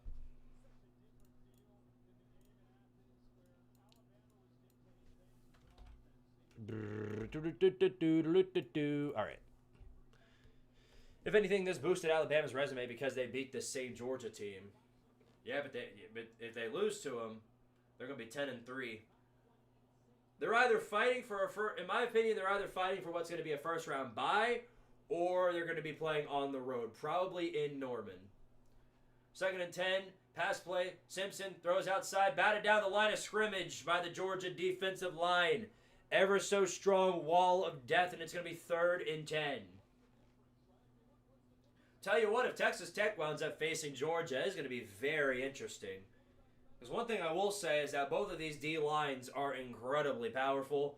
It's going to make for a hell of a game if that winds up being the case. All right, well, here we go. 3rd down and 10. They're going to need a miracle right here, in my opinion. 3 wide set. Got 2 tight ends in formation. Man moving in motion over to the outside. Here's Simpson, pass play, throws it out late, and overthrown and incomplete. Yet another bad offensive drive for Alabama. Comes down to another 3 and out. Well, not necessarily 3 and out. Ryan Williams had that one good run, but then that was it.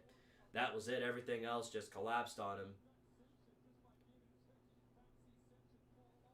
Bar Simpson's getting no time to throw. Look at number 74 there blocking Casper. Great job there, buddy. He's literally blocking Casper.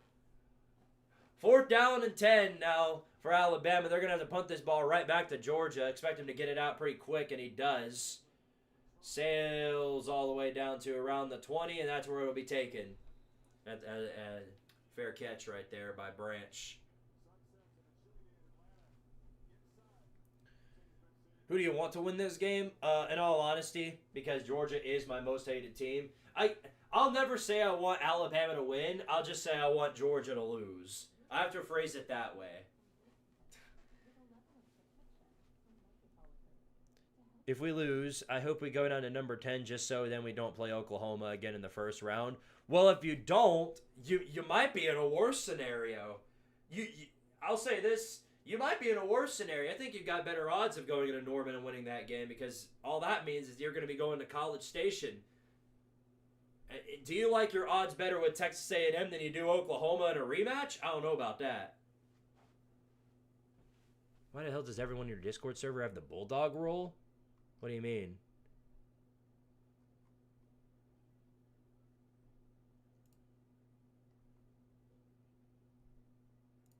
What are you talking about?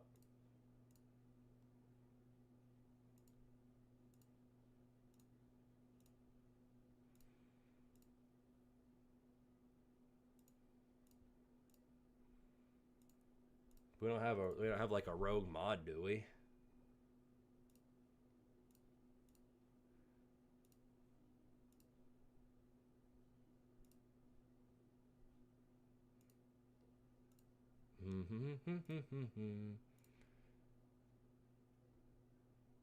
Yeah, I'm gonna have to disable that. I think it's just people picking specific teams just to show it as a status for their SEC championship game.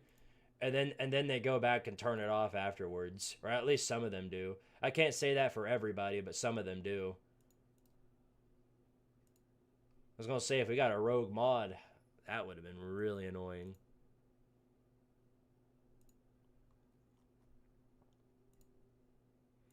Yeah, I think that's all it comes down to. I think you've just got some people in here who are picking like 25 teams at once. I'm going to have to figure out a way to fix that problem. Whatever. If we were to beat Oklahoma, though, then Ohio State would be next. Yeah. The thing about the 12-team playoffs is that, you're not going to be like Penn State, where you just get an easy path every single time. Because Penn State was like the only one who got lucky. You might get like a blue moon scenario where you get to face a group of 5 team and then you get an overly rated some other team that you can beat up on. But I think that's over with. Because now, now that these teams don't get first round buys for winning their conference, that means you're not going to end up facing like a team like Boise State or James Madison or Tulane. You're not going to face one of those teams in the second round, but rather you get them in the first round. You're going to have to run the gauntlet past that point, even if you wound up getting lucky. Can Boston College still get in? Yeah, of course. They just need everybody to lose the next 10 games. And then yeah, they've got really good odds past that point.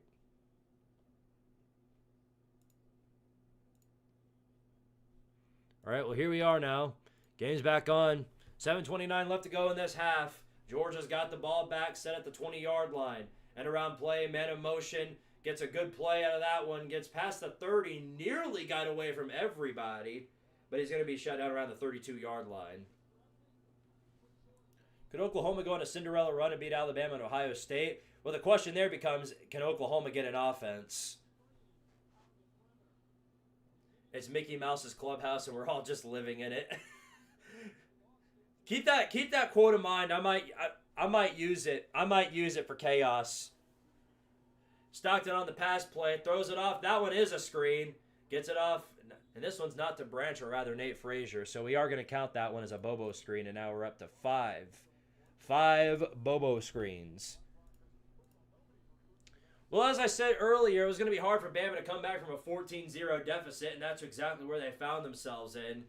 And to me, it's not GG's, obviously. There's so much time left in this ball game, but Bama has found themselves in a position that's going to be very tough to come back from.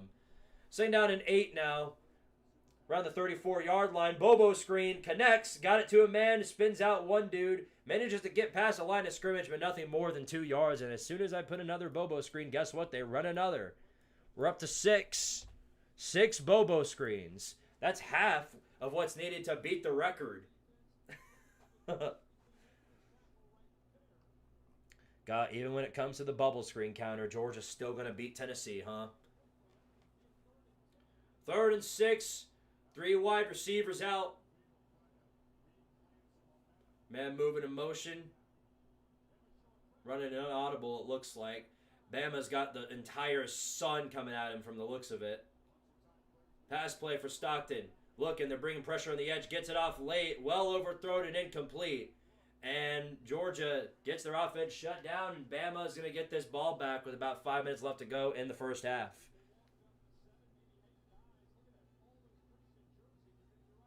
How close do you think the Big Ten Championship has to be for the loser to still get a first-round bye?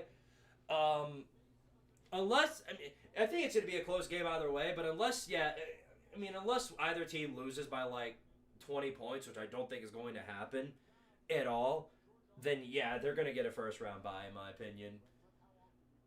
But something to keep note of is that Oregon right now would be the team that would probably jump both of them, unless if Bama wins this championship game. I feel like no matter what, if Indiana loses, they're going to get that first round bye regardless because they have the head-to-head over Oregon.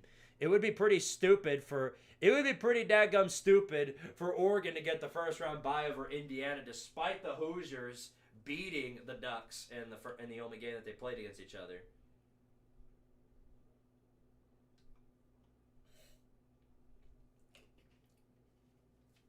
Be very, very dumb. The loser still gets the 3 or 4 seed. Yeah, the only championship I'm confident about the loser getting, like the first round bye, it would be the Big Ten championship. Everybody else, if the SEC championship, whoever loses ain't getting it. In fact, Bama's not exactly making the playoff. There's a chance they don't even make the playoffs if they lose this game. You know what I'm saying? So who knows at this rate, you know what I mean?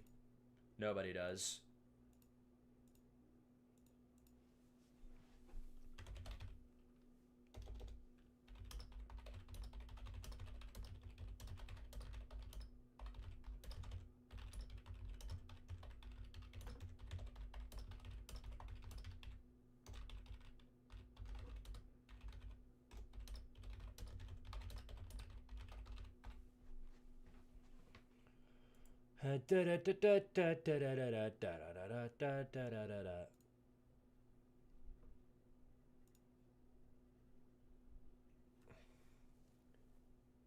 I just got off work, and I guess this is why work went well today. The world wants this balance by crowning Mickey's Dick Smasher the best defense in the SEC.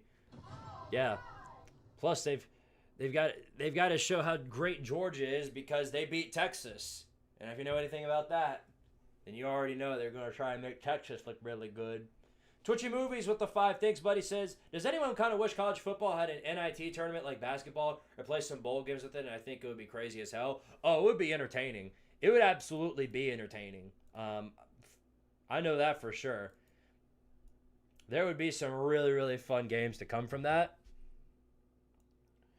But one thing that does make it a problem, though, is if you do the 12-team playoff at the NIT, then you pretty much just eliminate the idea of bowl games. And it makes it, to me, it makes the regular season, if you're not going to one of those things, just feel entirely useless. And that would be a problem. You'd have players opting out halfway through the season, and that would suck. Although I've heard the idea that because of how, the power balance between the G5 and the Power 5, what should happen is that all the group of 5 should make an alliance rather than to try and make the actual college football playoffs. What they should do is they should try to go for their own version of the playoffs, like the group of 5 playoffs, and get a group of 5 champion from that. But I don't know about that. I don't know.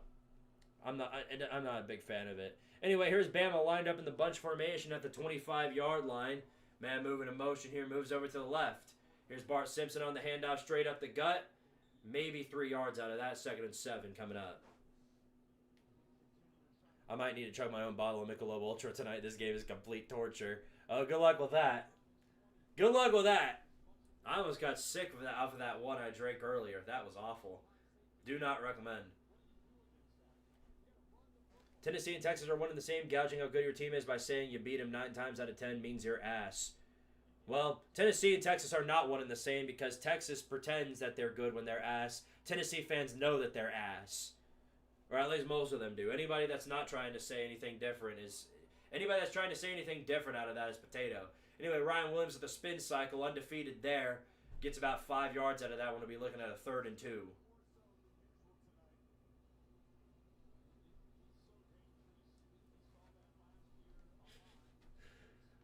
Dude, he's like a video game character. Once again, spinning out somebody right there. That was beautiful. 3rd down and 2 for the Crimson Tide. In danger of yet another 3 and out. Well, their last 4 drives have resulted in, well, pretty much all of their drives have resulted in punts or interceptions. So here's their 5th one. We'll end with another punt. I guess we're due to find out. Bart Simpson back to throw. Takes the screen. What the hell? What kind of attempt at a throw was that, Simpson? Threw right to the grass on a screen. Oh my goodness, dude. Bama's completely flustered. Ty Simpson, what is he doing? Where is he throwing? Horrifically inaccurate ball by Simpson sets up what's going to be another 4th down for Bama. And now at this point, you might as well just go ahead and go for it. I don't care where you're at on the field. Well, they're not going to. It's another punt, their 4th one of the day. Rolls all the way back to the 20 and taken around the 18-yard line on the fair catch. So, man, Bama's offense is just horrendous. What kind of pile of AIDS am I watching here? This is awful. This is a horrendous performance by Alabama tonight.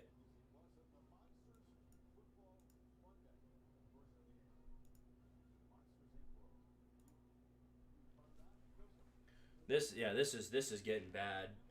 And Georgia now is an attempt to go up by 3 scores with 4 minutes left to go in this first half. Gunnar Stockton's been having himself a day, potentially going to solidify this one. I guess we're due to find out. Going to be a Bobo screen to Branch. Runs away from all the pressure. Very patient with it. I think he got the 1st down out of that. Bama guys are swarming him, but he beat most of them, and I think that's going to be a 1st down. No wonder they keep throwing the Bobo screen to Branch. That was beautiful. What is Bama's defense doing? It's like they're trying to surround him instead of making the tackle. And not only that, but Branch is just beating everybody. All the corners, all their linebackers. Nobody can even get close to catching him. Here's another Bobo screen. Can they beat this one? Stiff arm gets about 8 or 9 yards out of that. Yeah, no wonder they keep running the screens. Bama has no idea how to stop them. What are they doing? They are just getting out physicaled and out conditioned. What is this happening? 3rd down and 2, or 2nd down and 2 actually. Push up the gut. Out physicaled again. Gets 4 yards out of that. Well, more than enough for the 1st down. It's like I'm watching strength and conditioning from McDonald's. Alabama's just getting run out of this field. Run off the turf right now. They've got to figure out something and figure it out quick because Georgia's bound to run away with this thing if they don't. This is the type of Georgia offense we should have seen earlier in the regular season. Because of course they look like gods now. But here's 1st down, handoff straight up the gut. Maybe a yard out of that one. It's going to be 2nd and 9. The only good thing to come from this is that I get to make fun of one team or the other. One team may cause me suffering, but at least I get to make fun of the other one for losing. And on that 2nd down, that's going to take us to the 2-minute warning. 2nd down and 9 coming up for the Dogs after the 2-minute commercial break.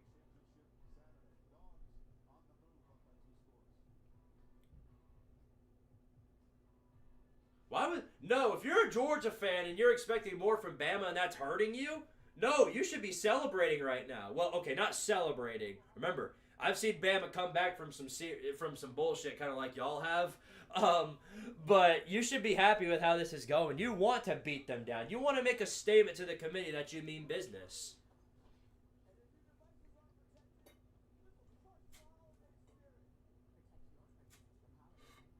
North Carolina's clown of the season. Well, if the ACC doesn't get nominated for that vote, they might make the top 4. I remember some of the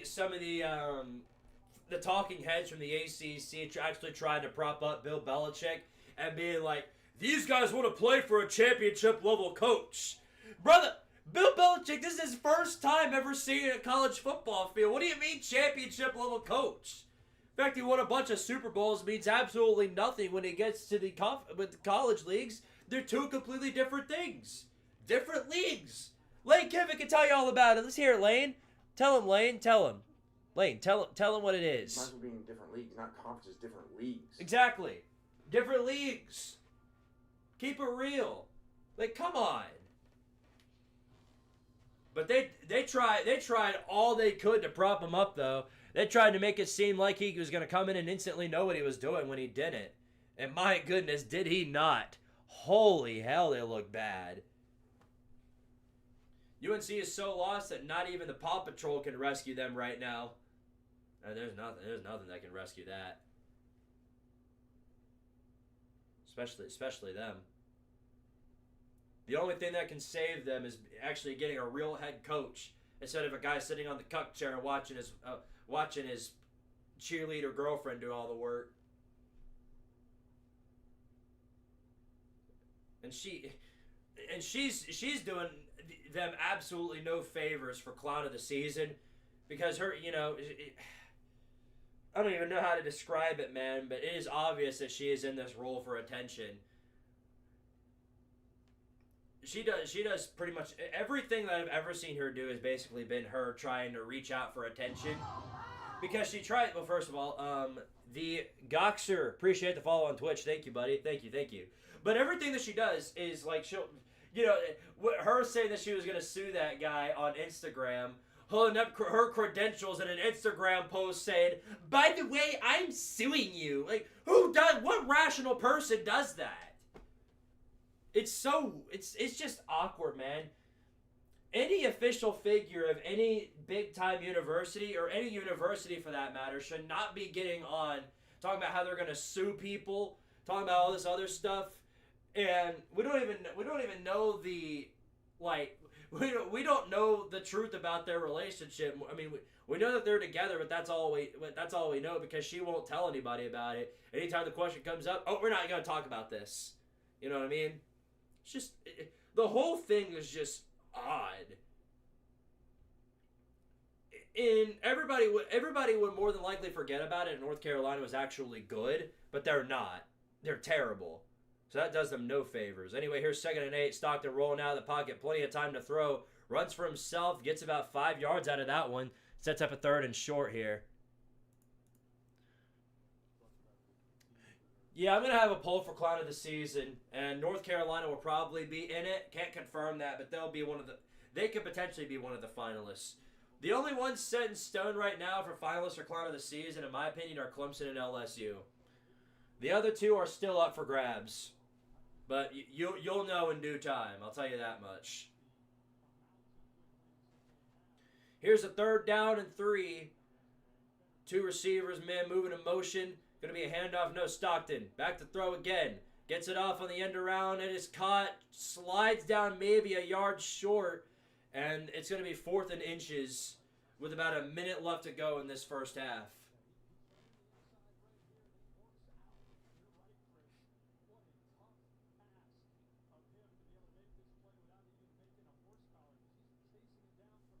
I don't even know if I should crown the ACC as Clown of the Season if they wound up blowing it if they wound up just not making the playoffs in its entirety, because this is just what the ACC is now. They're a poverty conference. That's just what they are. I mean, you guys know it better than anybody. This isn't just the first year of them being this terrible. They were terrible last year too. The 2 teams that they actually managed to get into the playoffs wound up both getting their backs blown out by better teams. And then everybody else around them in the postseason wound up doing just as bad. They finished 2-11 in bowl games. You got to be so unfathomably bad as a total conference to be that bad in bowl games. It's just the reality of the situation. Rocky Top 173, appreciate the follow on Twitch. Thank you. Wow, looked like they're going to bring out the special teams, but no, they're going to go for it. They're trying to switch up everybody. They're substituting, pulling a play out of Notre Dame's playbook, because Notre Dame did this exact thing to them. Here they go, bringing up everybody on the bunch formation on 4th and 1. And the whistle is blown with about 3 seconds left. Looks like Kirby was bluffing. So they're going to take a timeout here. That's their first one. Good job to Bama for being disciplined. They did not fall for that one. Nobody jumped off sides there on the 4th and 1.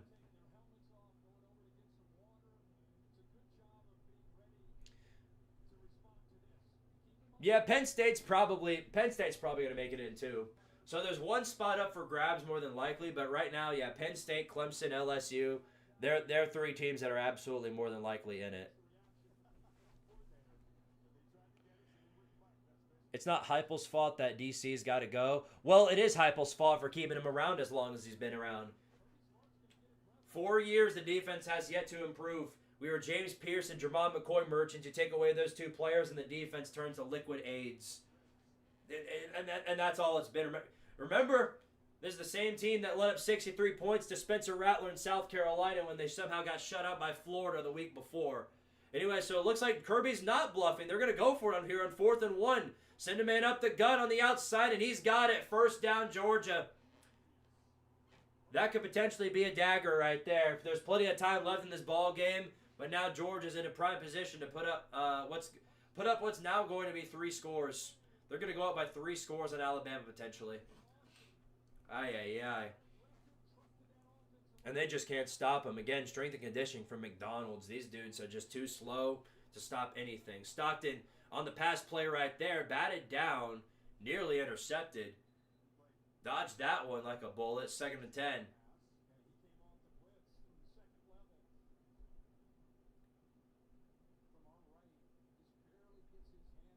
Wow. That was a good play, but still got a lot of work to do there. Nakai Hill-Green with a great play. I think if Georgia lands another 1st down here, they're in the prime position to go up by 3 scores. Do you think Bama misses the playoffs, or if they get blown out? I doubt it. 2nd and 10, handoff straight up the gut. Maybe 2 yards out of that. 3rd down, and 3rd down around 8 coming up.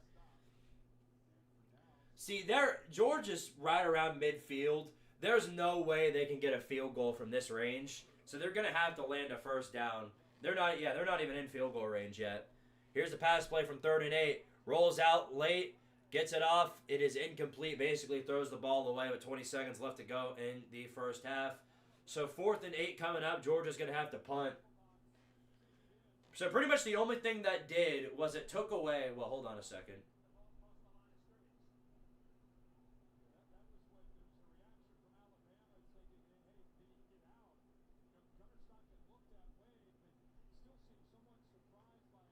So what are they looking at here?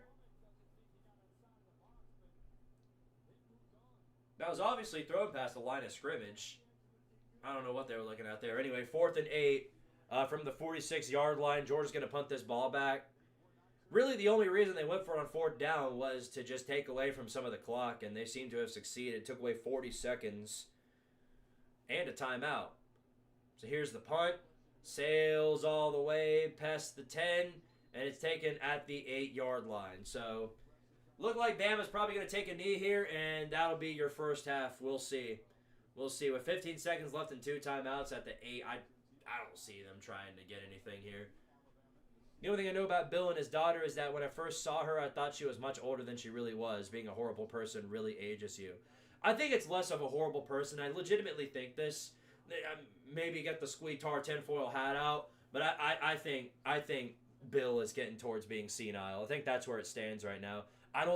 You can tell he's not all there. That's what I think. 15 seconds left, 3 receivers out, man moving in motion. Simpson is going to pass here from the end zone, gets it off, complete. The little dump off, complete for maybe 6 yards. Although a flag comes in late, that might be a roughing the passer.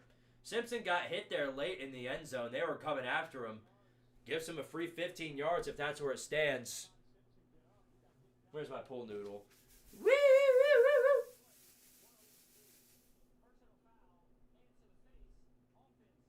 Oh, wow, no, okay.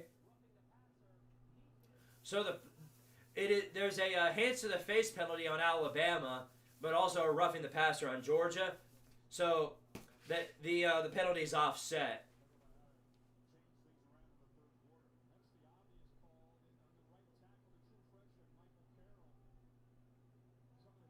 Wow. Hard to call that roughing the passer. But yeah, 5 seconds left from the 8-yard line. Now they take the knee, and that'll be your half. So Georgia commanding lead right here over the Tide as we progress into the second half. Yeah, horrible, horrible half so far for the Crimson Tide. It's been all dogs, but I've seen that plenty of times before. Did it in the National Championship. Did it in the SEC Championship the year afterwards. The only thing is, does Kalen DeBoer have the balls to drop Ty Simpson and replace him with a new guy? Do they have a Tua or a Mac Jones or a Jalen Hurts there in the quarterback field that we don't know about? That I do want to know. I don't think that's the case. Kalen DeBozo not too happy about it. Not too happy about it. See, I'm waiting. When it comes to the Tim Banks thing, I'm just waiting for somebody to go ahead and pick him up. It's not gonna happen though. Anyway, though, yeah, Bama down 14-0. Their offense has been completely blank. Here's your first half stats for you if you're curious. First off, we do have a $10 super chat from Nick Boras. Thank you so much, good sir. It says Tardarian Toast made it to our room in Indy. By the way, did you ever say what urinating tree you ever watched first? See you later, members only. What do you mean? What do you mean? Did you ever say what urinating tree you ever watched first? You mean what video I watched? The first one I ever watched was all the way back when the Falcons choked the Super Bowl, and he made the video saying congratulations Falcons. That was the first urinating tree video I ever watched. If you're curious, but thank you for the $10. Thank you.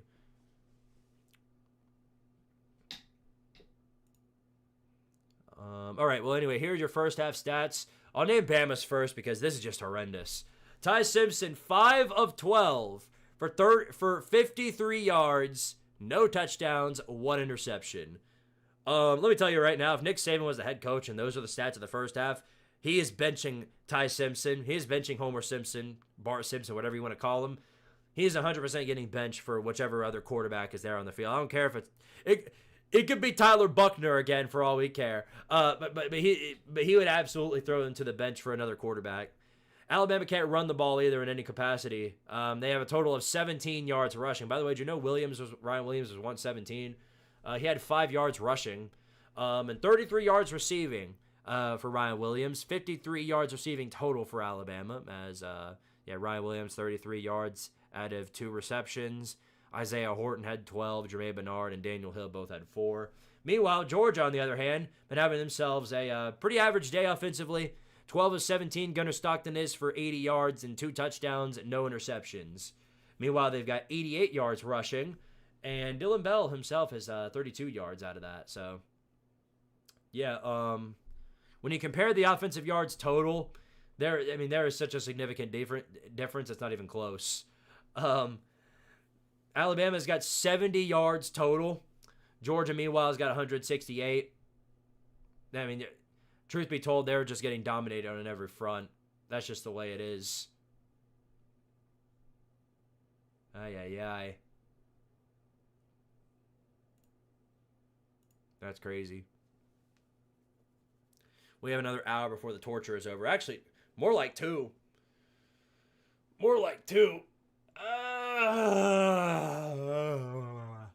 Pretty boring game we got here, though. Pretty, yeah, it made me want to go do the Eepies. At this point, what's the likelihood Lane Kiffin comes to Bama next year? 0. They're not going to fire Kalen DeBozo no matter what happens next season. I'll tell you that much. And I don't see Kalen DeBoer going to another job in replacement of Bama. So I don't know. I think Lane Kiffin's going to stay there for a while. We'll see. But again, we've said that about every job he's been at, and we've been wrong every single time. So what the hell do we know at this rate? You know what I mean? What do we know at this point?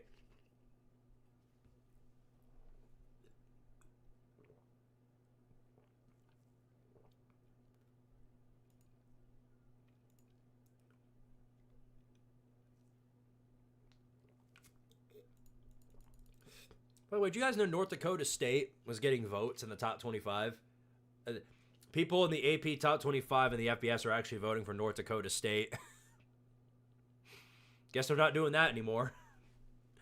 Illinois State. Daggum.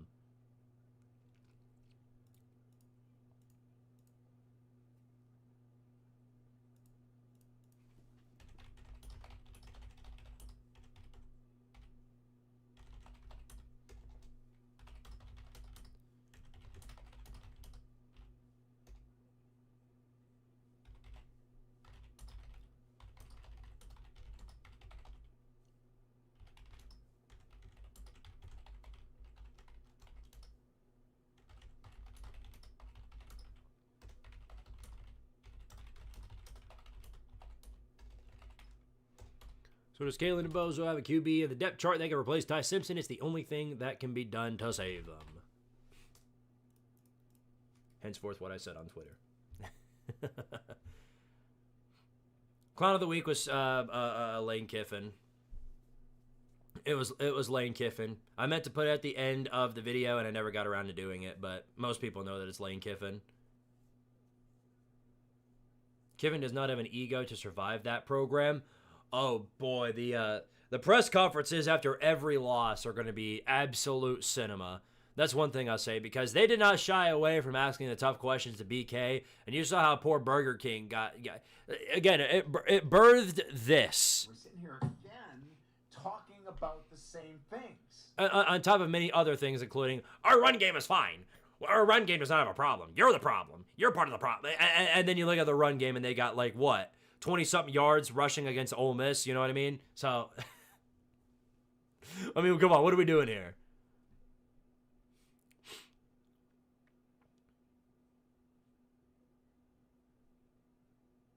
Oh, man. Gus Bustier Cinema. Oh, absolutely. It's going to be fun to watch. I'm gonna have a lot of pleasure watching whatever hell comes from that. I'll tell you that much.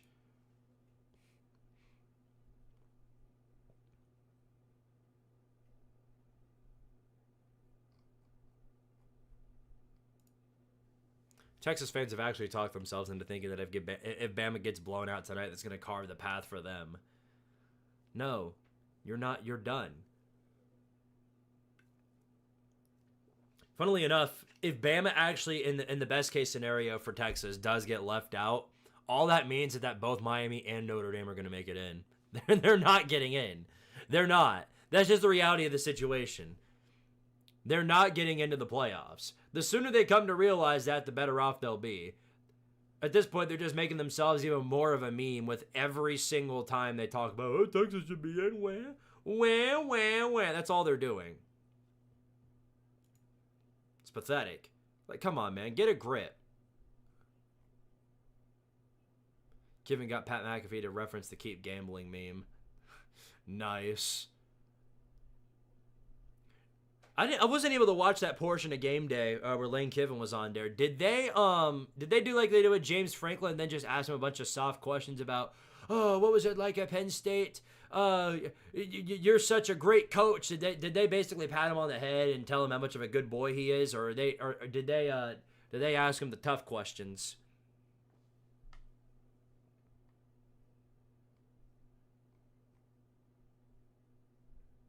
That's all I want to know. What's going on, Peter James? Texas lost to my Gators. Keep them out forever. Yeah, they should not be in there. They're like, how many other teams beat multiple top 15 teams? How many of them lost to a 4-win Florida on top of 2 other games? How many of them did that? Huh? Yeah, didn't think so.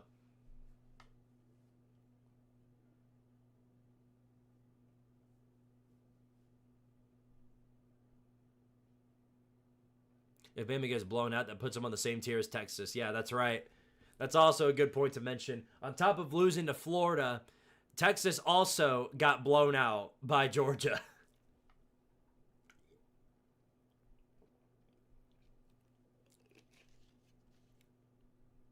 They've been, yeah. I believe it, Daiso. I believe it. You remember when Bart Simpson was getting Heisman looks? I do. Still is. Still is. He's like what? 5th or 6th in the Heisman ratings? He's not far. He's like right around where Julian Sayin is. He's not. I don't think he's above him, but he's not really all that far below him either. Which is incredibly stupid. Oh my goodness. Here, guys, I'm gonna take a 5-minute break. Keep yourselves entertained. And then I will be back in about 5 minutes. You know how it is. You know how it is with that. Just need a quick 5-minute bathroom break. Maybe might grab a little bite to eat. I'm getting a little hungry, so I was gonna get some little nom noms, and then we'll continue from where we left off. Okie dokie then. And hopefully Bama gets a pulse, because this would be the most boring second half. It's either has potential to be the most exciting second half or the most boring one ever, because if Georgia continues to do what they've been doing and Bama has no way to capitalize off of it or make a change, then yeah, we're just cooked. We're just cooked.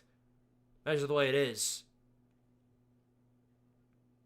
All right, well, anyway, I will be back in about 5 or so minutes. You guys keep yourselves entertained. Here's some college football music for you in the meantime. And yeah. We'll be right back. To win, you gotta not lose.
Okay, all right. Blah blah blah blah blah blah blah blah blah blah blah blah blah. We're back. We're back. Tell him, Sam Ehlinger. In perfect time too, because we're here to witness the best game of all, the best matchup: Jesse versus Creed in the Dr. Pepper football throwing contest. This is where legends are made, ladies and gentlemen. All right, here we go. Here we go. Ooh, ooh, ooh. Creed's throwing straight dimes. Straight dimes. Not really, but she's trying. Jesse, on the other hand. Oh, that was pretty good. Yeah, this is legendary content right here. Still going. Yeah, Jesse's running away with this thing. She's got 13 footballs, and yeah, wasn't even close. About as close as the Georgia-Alabama game is right now. Creed fans in shambles right now.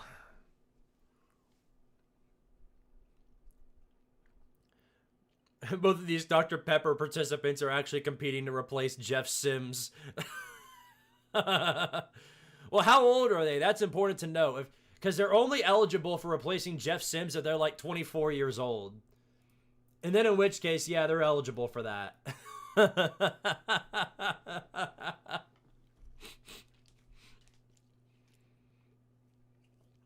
I could get another Diet DP right now, but I'm going to go with my orange water. I'll probably get another. You know what? Maybe I might get another. Especially since I can't. I think because I left my door cracked when I walked out of here, and then I come back and the door is slightly more open. So I think there might be a little rat hiding under here.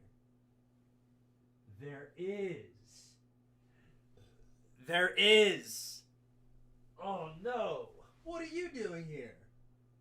Hey. What's up? Come here. Come here. Come here, you silly goose. Ow. Come here. Quit biting my hand. Come here.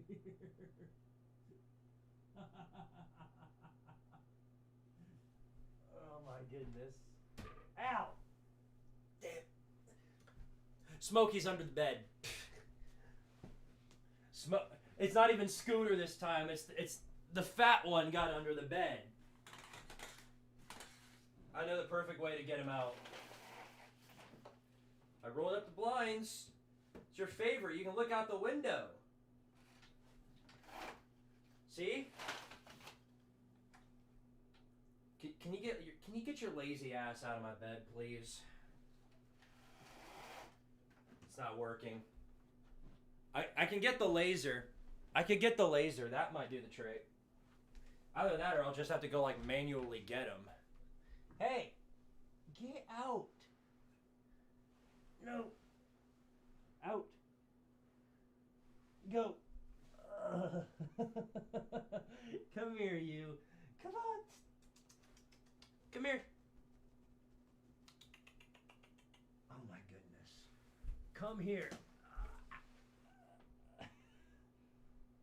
There you go. Come on. Here you go. Hi, buddy. Here you go. I wanted you to come see the people. Finally, I got him. He's so heavy. Look at him. Hello. Say hello to the people, Smokey.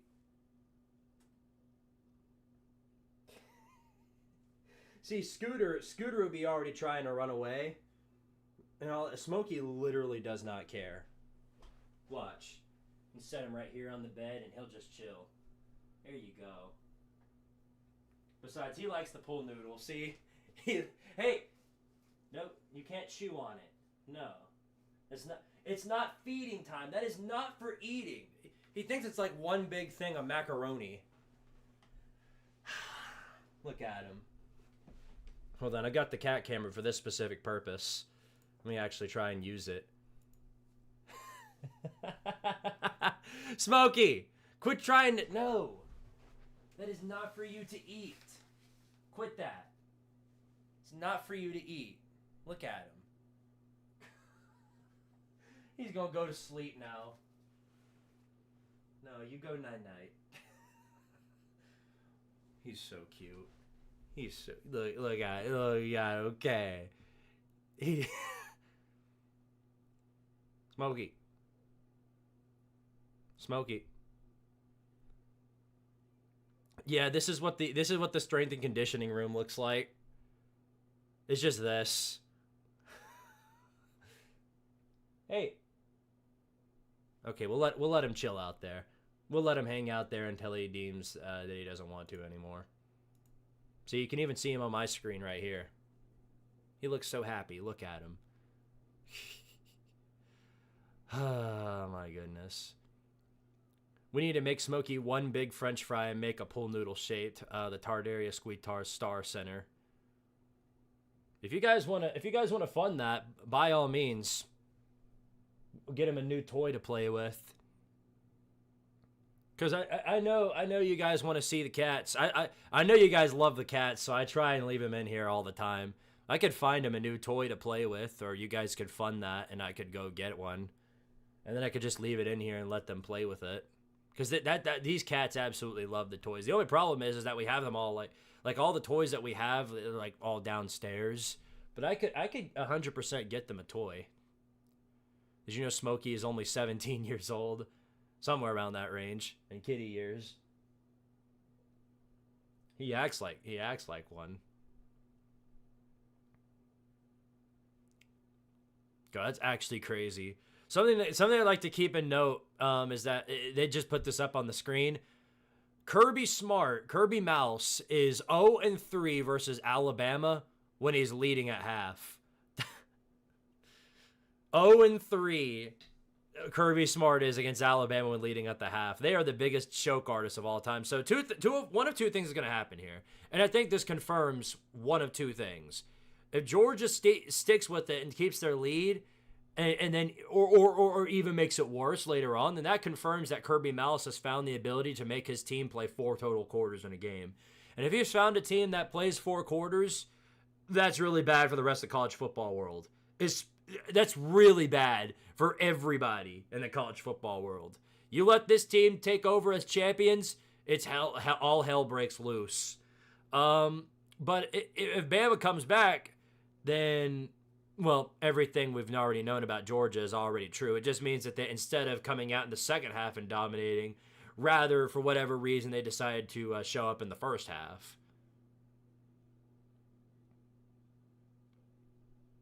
Making a crochet mouse with Georgia colors. Ooh, you might be onto something there. That would be funny. Anyway, second half's getting ready to start up, so let me go ahead and stand up. That means I'll have to move the camera up a little bit, but look, it's Smokey in nap time. He's so cute. Ow! Okay, your time is done. Your time is done. First and 10 for the Crimson Tide here. Fakes the handoff. Simpson takes the pass play, dumps it off for maybe a yard to Brooks. Second down coming up. That's good. That'll work.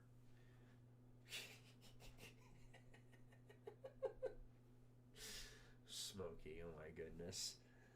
Second down and 9 for the Crimson Tide here. Starting out with a 1-yard gain isn't exactly the way I'd want to go if I'm Alabama. We want to strike and strike hard. We'll see if they've got that plan in mind here on a second down. 4 wide set, man moving in motion. Brooks back to the line. Gonna be a handoff. No, play action. They're bringing all kinds of pressure. Simpson rolls away. They're bringing all kinds of pressure. Chasing him down. Throws it late out of bounds. Third down and 9 coming up.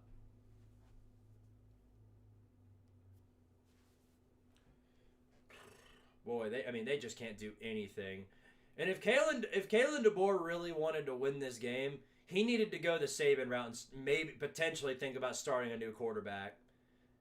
Because I get like throwing quarterbacks to the Wolves and all that, but that's literally what they train for, you know what I mean? Here they are, third down and 9, lined up in the 4 wide set once again. Pass play, looking for a receiver down the field, and down he goes with the sack. Way behind the line of scrimmage now, and it's going to be 4th and long. Dude, Bama, what happened to Bama's line? What in the world happened to it? They can't figure out anything. Look at this. They brought an extra man on the line and he still can't do crap. There you go. Bama still can't get it figured out on offense. Another 3 and out, and they're going to be punting straight from their own end zone. And sails all the way down to the 45 where it's taken, and he's going to get a good return out of this one. Branch dives down after getting to the 40-yard line. This is just getting disastrous for Bama. This is just getting bad. Just uncomfortable to watch. Ain't that right, little buddy? Don't bite me again. Thank you. That was not very nice of you to nibble on my hand.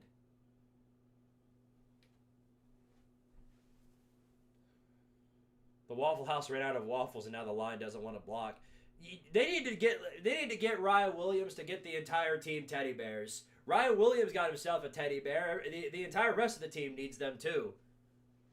Maybe that'll hype them up to actually start playing some real football, because what we're looking at here is nothing short of the Alabama before Saban. I mean, good on them for making it here, but they're not doing them any favors. All they're doing right now is making the playoff committee actually consider leaving them out. First down to 10, handoff straight up the gut. Nothing given there.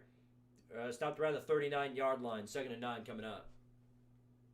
Why the pool noodle on the bed? We call this the ref ball noodle. And it is summoned for every time we get a crazy flag. And it's also a cool toy for the cat. For Smokey. He likes it. Except Smokey's too fat and lazy to move, so he just lays there.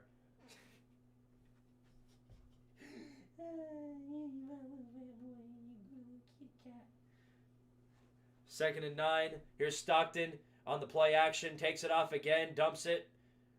Got Frazier for about 5 yards. 3rd down and 4 coming up. If you're Bama, boy, do you need this. You got to hold them back here. If they go up 21-0, the odds of you coming back are very unlikely. I don't see you pulling some crazy shit out of your ass like Georgia's managed to do. Here it is, Georgia 3 for 9 on 3rd downs. 4 wide set. Takes a snap, Stockton back to throw. Gets it off, dumps it. Gets the 1st down. Soft zone coverage exploited by the dog. Zachariah Branch left wide open. Boy, they're just soft. That's a Tim Banks move right there. That's when you don't trust your DBs to cover anybody. So you just let the soft zone do all the work, and look how it panned out for you. Wow. Aye. Gives Georgia a fresh set of downs to work with, reaching towards the red zone now. Here's a pass play by Stockton. Fakes it. Gets it off. Wide open man inside the 10. Lock pushed out after getting around the 8-yard line. It's going to be 1st and goal, Dogs. Holy crap, dude. This is getting humiliating.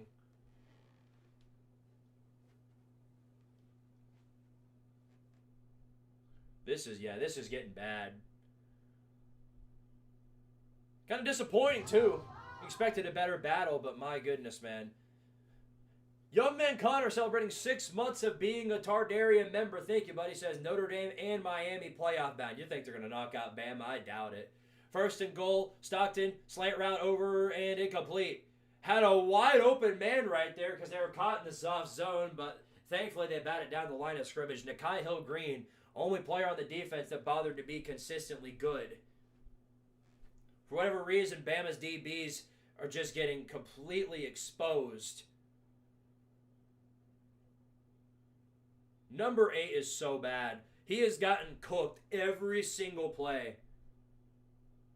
He's like Boo Carter. What has he done for you? 2nd and goal from the 9. It's going to be a handoff.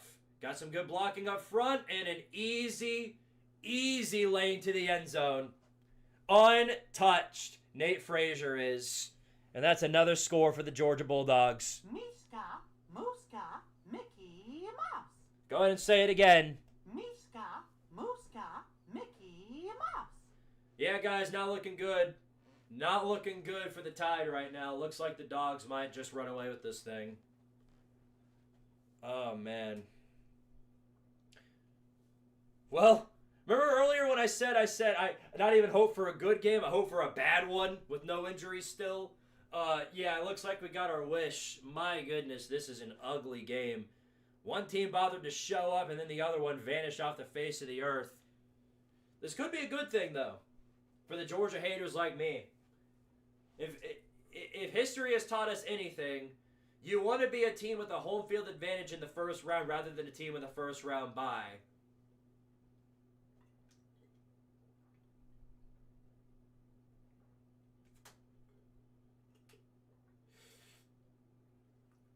Is this the team?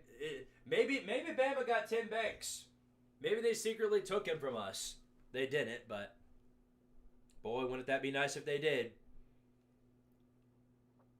College game day went to this, by the way. Well, keep in mind, we still have yet to see the Big Ten championship, but I always thought it was stupid that they went. I always thought it was dumb. But, again, they went to the Big Ten last week, so they're like, oh, we got to remedy it by going back to the SEC. What they should have done is they should have spent rivalry week somewhere different for a change instead of the usual Ohio State versus Michigan, because that's all we ever see now in Week 14. They can't separate themselves from going to either Columbus or Ann Arbor. Yeah, this is bad. King Kakarot, appreciate the 10, buddy. Thank you, says, Bama, get up! Get up! Throw in the damn towel!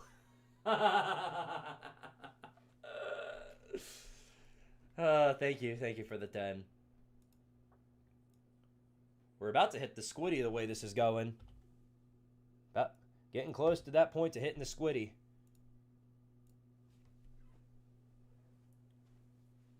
The Big Ten championship is going to be a slugfest. Yeah, I think that one's actually I really don't see it being a blowout. I think it's going to be a good game either way. It's going to be a low-scoring game, so for anybody who doesn't like low-scoring defensive games, you're better off just not watching.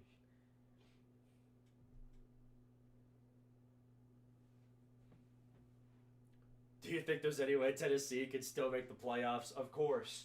All we need is for every other team in front of us to blow up and just forfeit for no reason, and then I think we've got a good shot.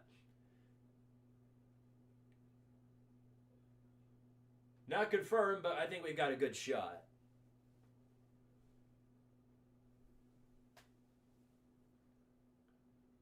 The Tide are rolling over themselves, honestly. It all started with the fact that they started Ty Simpson, because Bart Simpson, he has no idea what he's doing. Hold on, guys. I want y'all to look at this. This is why it's more fun when he's not eating everything. That's why it's more fun to have him in here. Where is it? Here we go. Look at him. He just likes being here.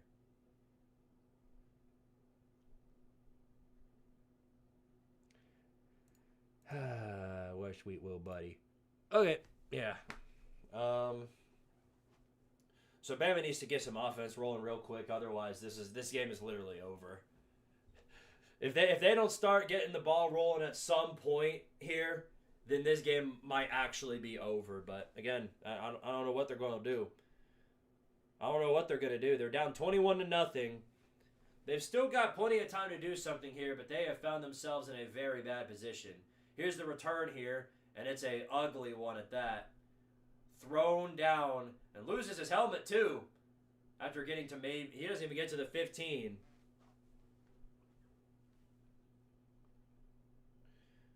Final 2 CFP spots.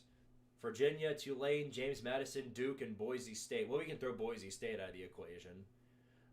Duke's not making it in either. They're just playing spoiler for the ACC. That's what they're doing.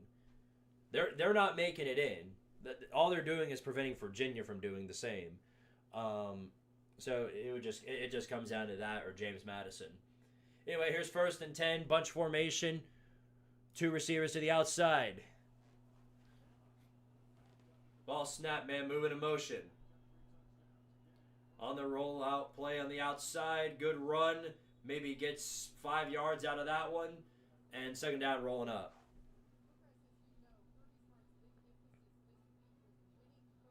Even as a Sooner fan, it pained me to watch how Tennessee lost to Georgia this season.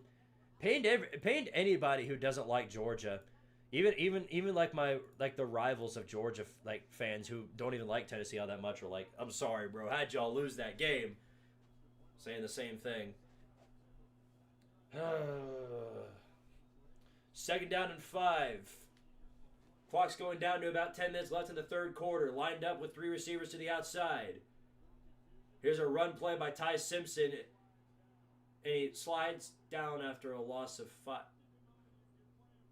What the hell was that? What was that? That might have been one of the worst offensive plays I've ever seen in my life.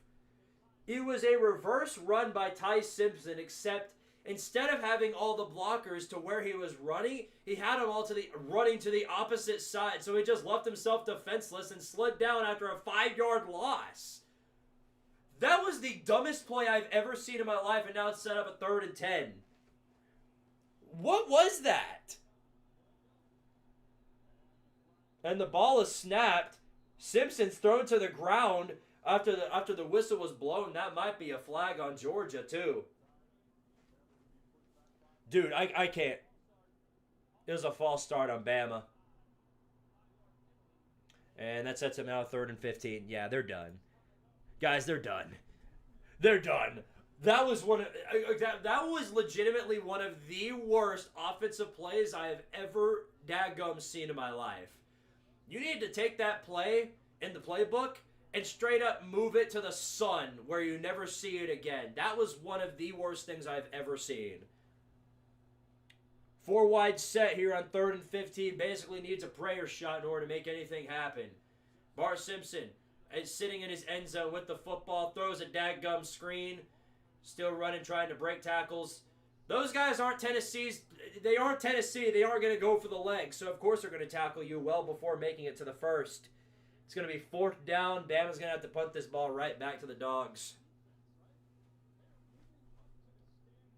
That was awful. That was not on Ty Simpson. That was on the dadgum play caller. What kind of play was that? That was one of the worst plays I have ever dadgum seen. Leaving Ty Simpson defenseless to the Georgia linebackers while you make all the other blockers go to the opposite side. Who are they fooling? Nobody fell for that. Not even the cameraman. That was vomit-inducing. That was terrible. So it's another punt. The Bama drive chart. Yeah, we need a picture of that because right now it's just punt, punt, punt, punt, interception, punt, punt, punt. That's all it's ever been. It's awful, dude. That's awful. That is grotesque play calling. This could be us getting humiliated, but no, we have to have Tim Banks as our DC. Yeah. Well, the silver lining to come from this is that Bama's going to make the playoffs anyway, so how much does it really matter? Of course it does matter, but they're not going to kick out Bama for this. They're not. 74 total yards. Yep. 4 yards total in this first half out of 2 drives. Terrible. Absolutely terrible. I'm going to go get me another drink. I'll be back in just 1 second. Now, if you excuse me, I'm going to go do like Ty Simpson every time he takes the snap and skedaddle.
All right, we're back, gentlemen.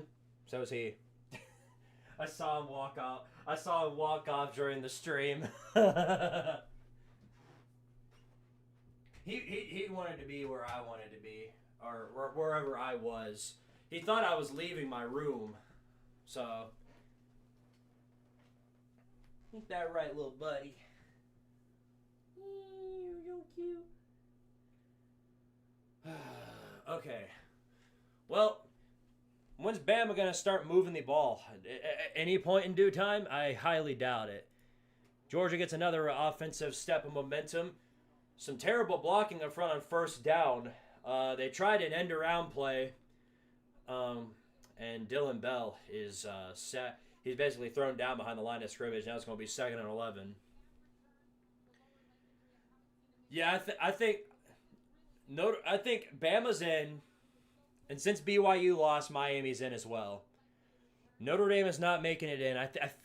They're going to.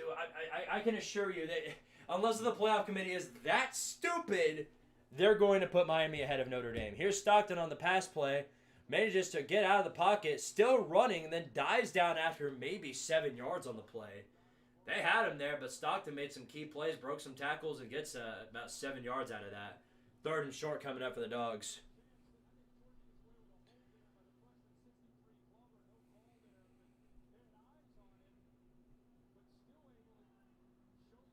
They're seriously putting Miami in front of Syracuse and Maryland. What a joke. Yeah, I know. I mean, like, come on. We all know Syracuse is a playoff team. Fran Brown, a top 10 coach in the country. Let's keep it real. Mike Locksley in September might actually have a better winning percentage than most teams. Anyway, pass play by Stockton. Uses the play action. Got a man wide open there past the 50. First down, Dogs. They just continue to beat them down. London Humphreys got wide open there. Wow, yeah. This is just getting ugly. This is just belt to ass right now. Flag comes in late though. What's that about? Oh, yeah, that's face mask. Yep. Wow. Okay, so that reverses the first down. Potentially kill drives this entire drive because now it's 3rd and 17. The 4 wide set for the Dogs here, backed up around the 29-yard line. Wow, this is not gonna go well more than likely. See what they've got here. Stockton back to throw. Over the middle, got a man. Not good enough for the first, but close to it. Going to be about 4 yards short. Either way, they're going to have to punt this ball right back to Bama. And you should. It's not like Bama feels like moving.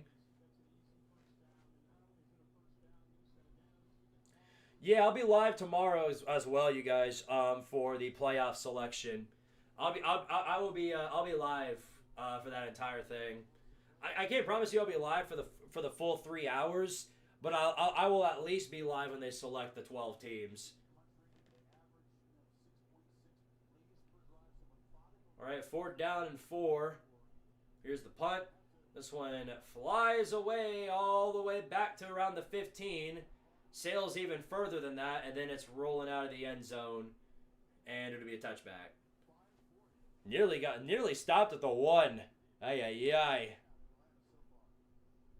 So Squid Bama is guaranteed in no matter what. Wouldn't say that they're guaranteed in, but I would go as far to say that they're like a almost lock. Again, you can't say that anything is definitively going to happen with the playoff committee. You can't say that at all. DUIs across the nation will skyrocket by 50% this week, surely because of Bama. Alums and sidewalk fans alike will break down and make new content for people who make Roblox car crash animations. That is explained in such graphic detail that that might be true. I don't know.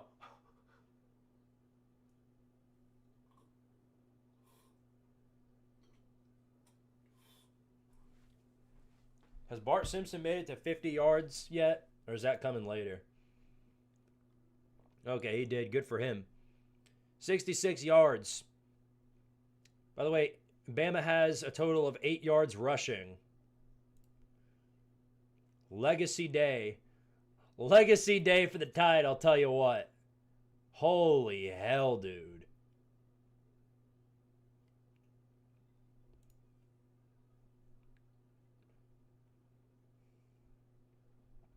That's actually crazy.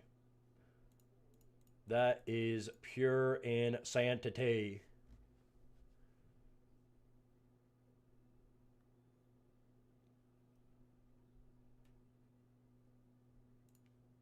Yeah, if there's anybody, now that I think about it, if there's anybody that Bama should be mad at right now, it's Texas A&M. It's absolutely Texas A&M because had that not happened, had they not blown their load all over themselves against Texas, they'd be playing against Bama and they wouldn't have to be getting belt to ass from the mouse right now.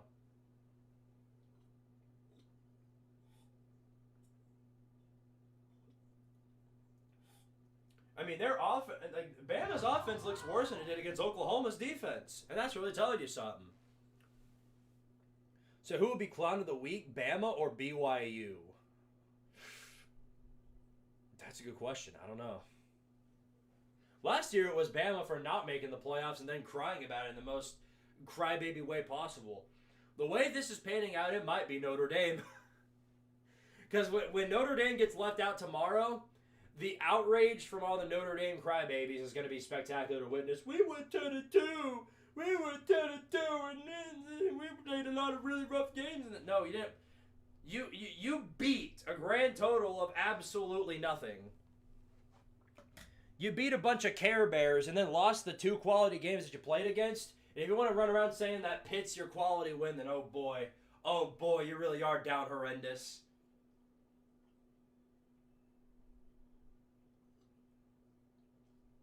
It's almost like they're punishing you. It's almost like they're punishing you for beating up on a bunch of selected nobodies in every single conference. You know what would fix that? I have an idea. Join a conference!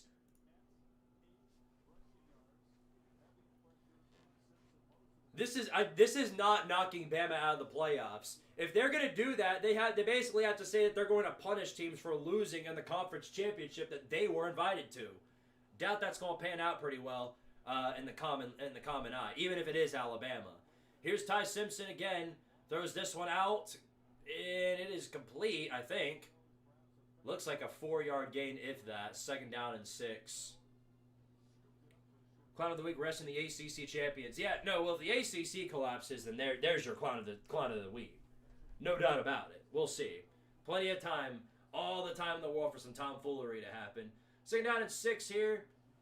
Whatever the 3 wide set. Here's the handoff. Straight up the gut. No good blocking. Maybe 2 yards if that. Now it's going to be 3rd down and 4.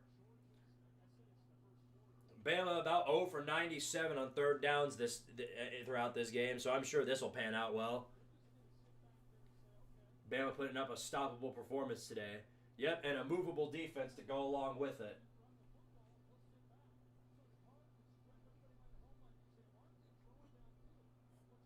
Here it is, 3rd down and 4.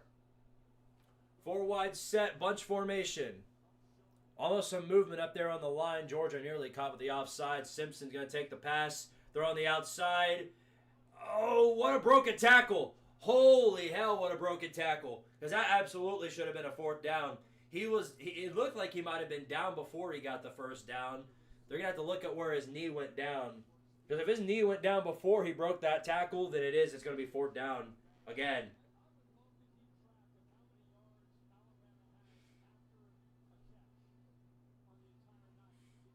Or it might be where his feet went out of bounds.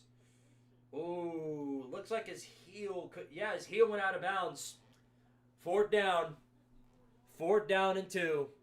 Now they're going to have to punt this ball yet again. Sails all the way, this time to around the 35-yard line. Yet again, another 3 and out for Alabama's offense. They just cannot do anything. If this is the offensive product they're bringing into Norman, we might have a 0-0 end of regulation type of ball game. You guys forget, if they leave Bama where they are right now and don't move Miami ahead of them, Alabama's going to Norman to play Oklahoma. that game legitimately, if both of those teams bring the offensive product we think they are, that game's going to end in a 0-0 tie. Nobody's going to score. Here we go. 1st and 10 for the Dogs at the 35-yard line. Good push up front. Getting some good man ball yards out of that. Good enough for potentially the first down. Around 10 to 9 yards out of that by Nate Frazier. He has had a day on this Alabama defensive front, and he continues to do so. They're not going to give him the first on that one, but he's going to get 9 yards.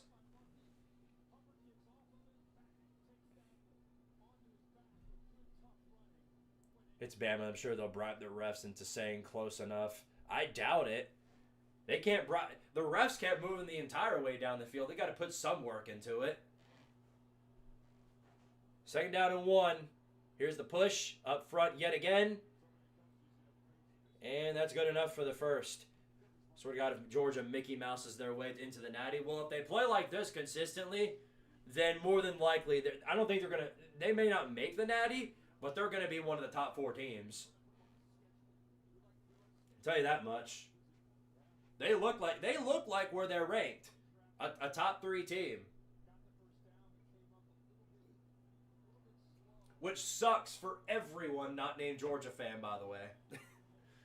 1st and 10. Another handoff. Whistles are blown early. Looks like a false start on the Dogs. Yep, that's what it is. If Duke wins the ACC, then the Calgorithm strikes again. The Calgorithm? What's Cal got to do with this? Bro, what? Cal? What do you mean Cal? The Calgorithm. No, the Calgorithm never happened. The Calgorithm is a myth. Hey, at least Bama got to double-digit rushing yards. Whoop-de-friggin-do. 1st and 15. It's going to be another run on the outside. No good blocking, but still a good enough man ball for about 7 yards. Gets him to about midfield. Yeah, 10 rushing yards. 10 rushing yards. You wonder why they're losing. That might have something to do with it.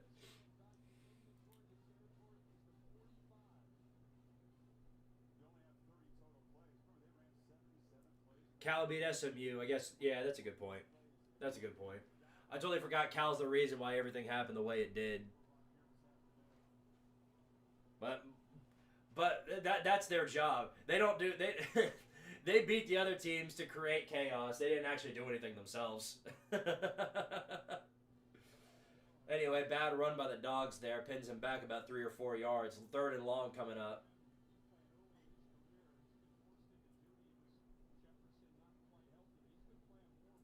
The Calgorithm will push Cal to another loss in a bowl game. Maybe this time they'll lose to a Power 5 team instead of a Group of 5 one. 3rd down and 13. Stuck at the 45. They got to get all the way to the opponent's 42. So here's Stockton. Throws. Outside screen. Gets about half the yardage needed, if that, before being pushed out of bounds. And it's going to be 4th down. So, I'll tell you what. 47 seconds is all that's left in this 3rd quarter. Bama's running out of time. They've got to do something on this next drive. Even if it's just a field goal, you've got to do something. But you need a touchdown or something. If you do the same thing and just blow up on yourself in the first 3 plays, then you're basically cooked past that point. Literally past that point, you're just playing to make the game look good.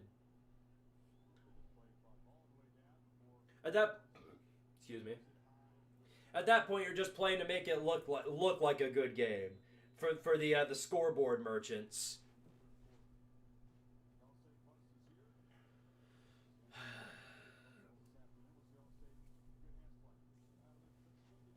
Yeah, this is a stinky one. This is a stinky one. Well, Ole Miss blew their chance by losing to Georgia. Just the way it is. When the SEC race was as tight as it was, that's just how it was going. That's how it was always going to be. You know what I mean? 1st and 10 with 10 seconds left to go in the 3rd quarter. Bunch formation once again for the Crimson Tide. 3 receivers out. Pass play by Bart Simpson. Pinned back all the way in the end zone once again. Nearly hit with the safety. He's able to get the pass off to a wide open man for a first down and a little bit more. Got Edwards for about 20 yards out of that play. And that'll be your final one of the third quarter. Ty Simpson's mad, though. He's pissed. And I can't blame him. He has no support from his offensive line. They have just been all over him all night long. And if I'm Georgia, I'm taking advantage of that. I'm sending the blitz. I'm sending more guys after Simpson because he looks rattled in the pocket. And if you have a quarterback that's rattled in the pocket against a defensive line that's coming after you constantly, it's just bad.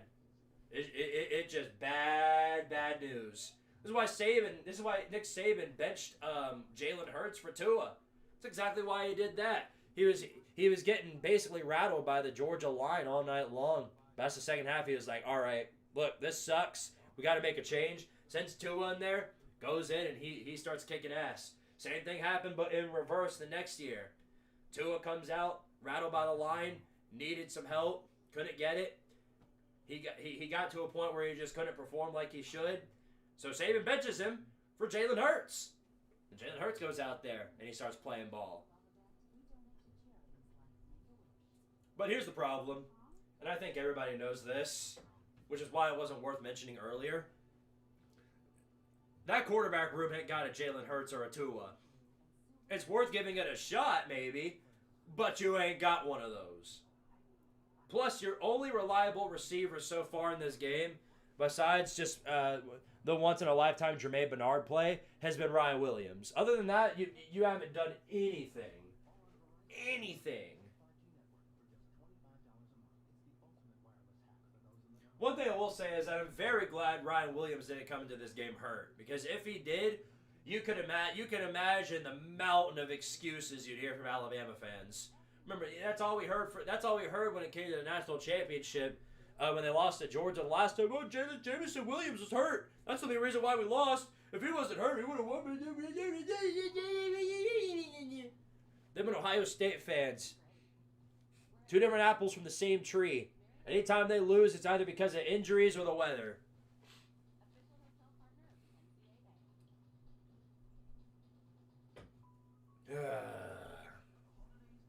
It's bad. Why does Gunnar Stockton look like Cam Skibbity? I think the thing with SMU last year not dropping out of conference losers is that if SMU had gotten blown out, I think the committee would have had a good reason to drop them. The comeback saved them. Well, rather than the comeback necessarily, I think it was the fact that the playoff race that time was just a little bit closer because Alabama had some quality wins that year. But there was no reason they should have been in over SMU even with the other loss. Had SMU lost by 50, then I think that could have created that narrative, and they might have still gotten in, even if they gotten blown out. And that's how it's going to be for Alabama as well. Like, the only thing that this is going to do mostly is that it's going to make Georgia. It's going to make Georgia look even better than they otherwise would have if they not played this game. I don't think they're going to punish Alabama for it.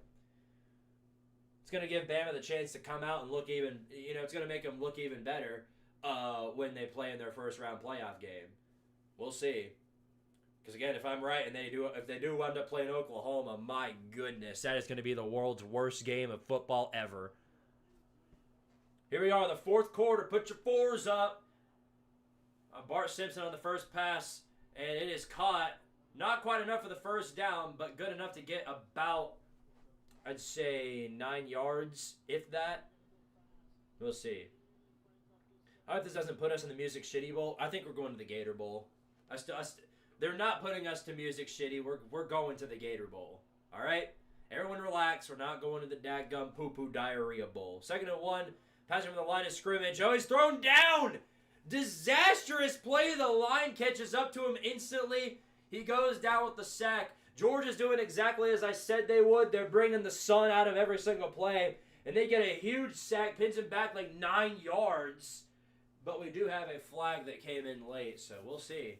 We'll see. This could be disastrous for the Dogs. Let's see what the flag is.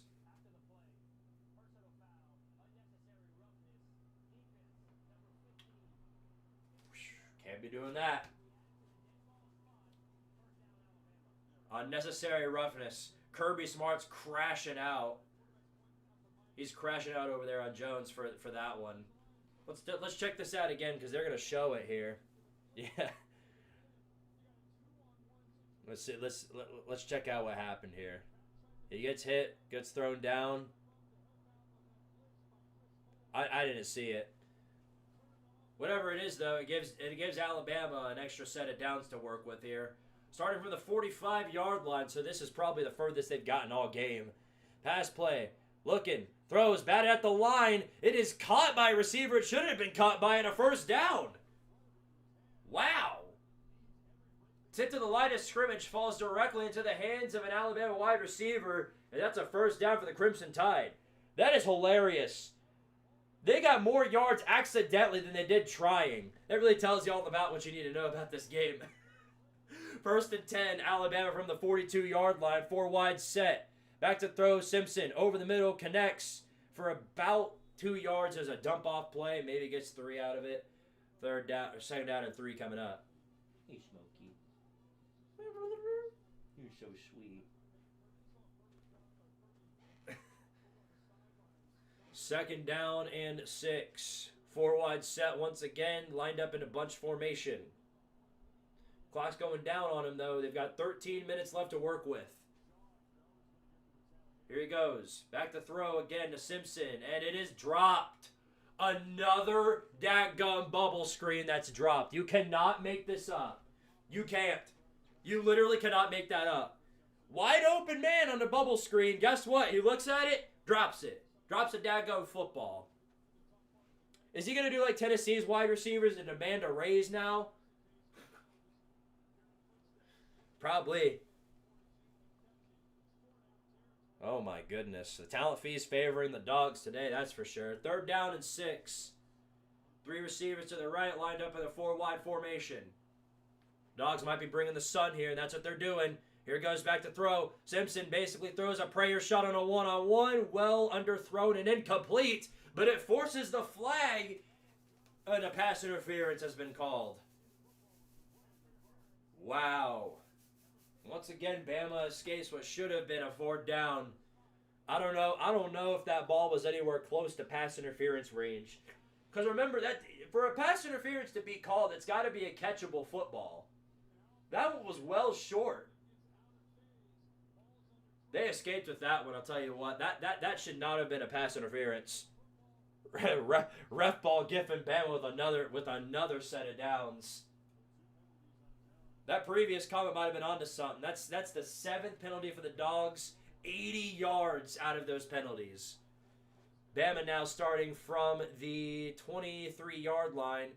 Simpson back to throw again, well over the middle to the end zone. Incomplete.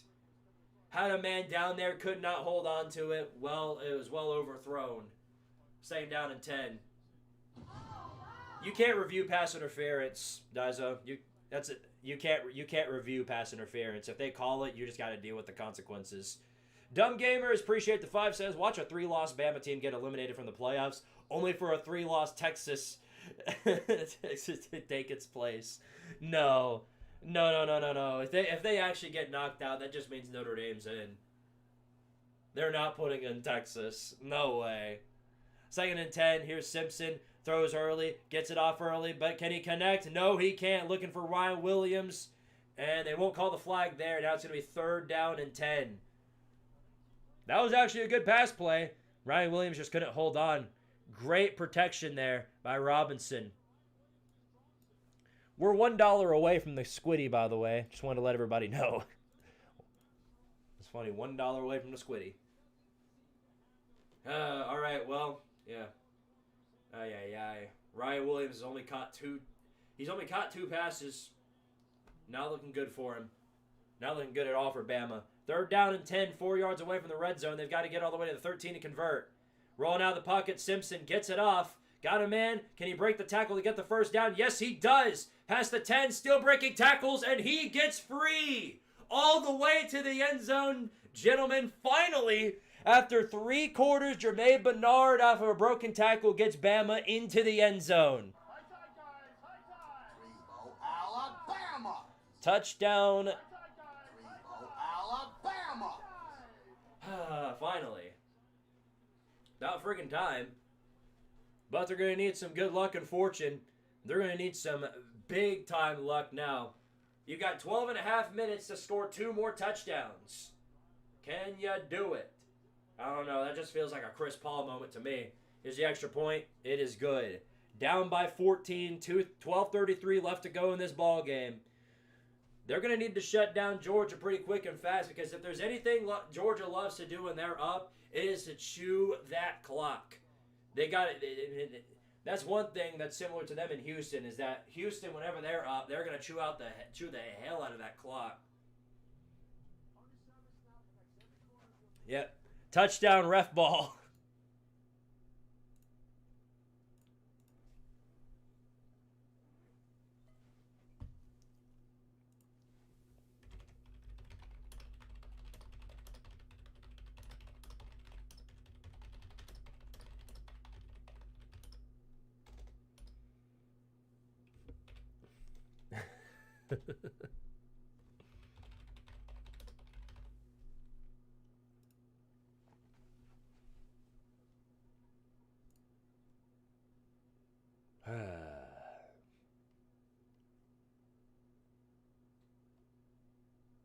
Da da da da da da da da da da da da da da da da da.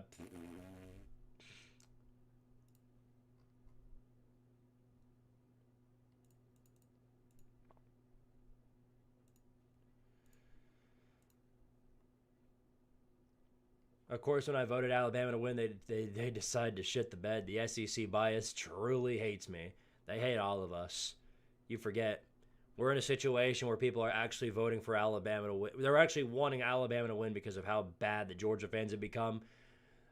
The football gods just, they're not the most merciful. I'll say that.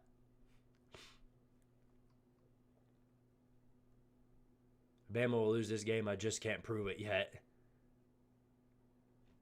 No, I don't see. No, there's no way Georgia's going to blow this. No way. No way Georgia blows it. No way the Dogs are in any potential of blowing this game. That's just not impossible. That's just not possible. Ain't that right, Smokey? Ain't that right, little buddy? Look at him. Okay. You better do a little kitty cat.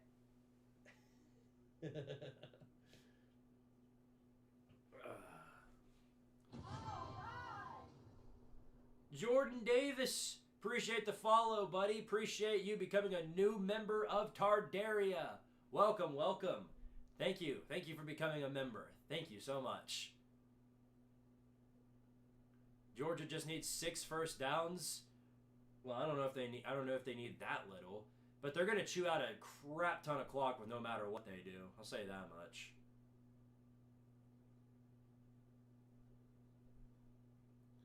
I saw Georgia fans harassing Kennesaw State fans and threads because they're irrelevant, like stay in your own lane. Dude, they're everywhere. They're everywhere. They are every single place you could possibly imagine. They fill every crevice when it comes to the college football world. They are quite literally everywhere. Twitty Movies with the 5. Thanks, buddy. Says, if anyone has a history of blowing this game to Bama, it's the mouse. I am mentally ill. All right, well, I do have a Squiddy to do, so let me go ahead and get on that. Do.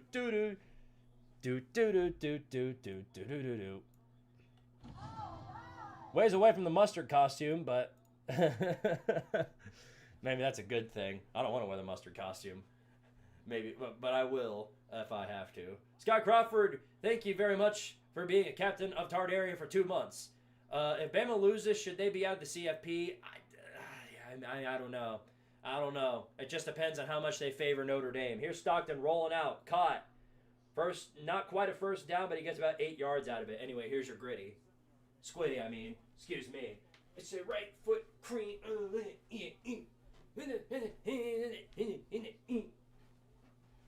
I think literally it all comes down to which team you like more and which team you think would be better in the playoffs.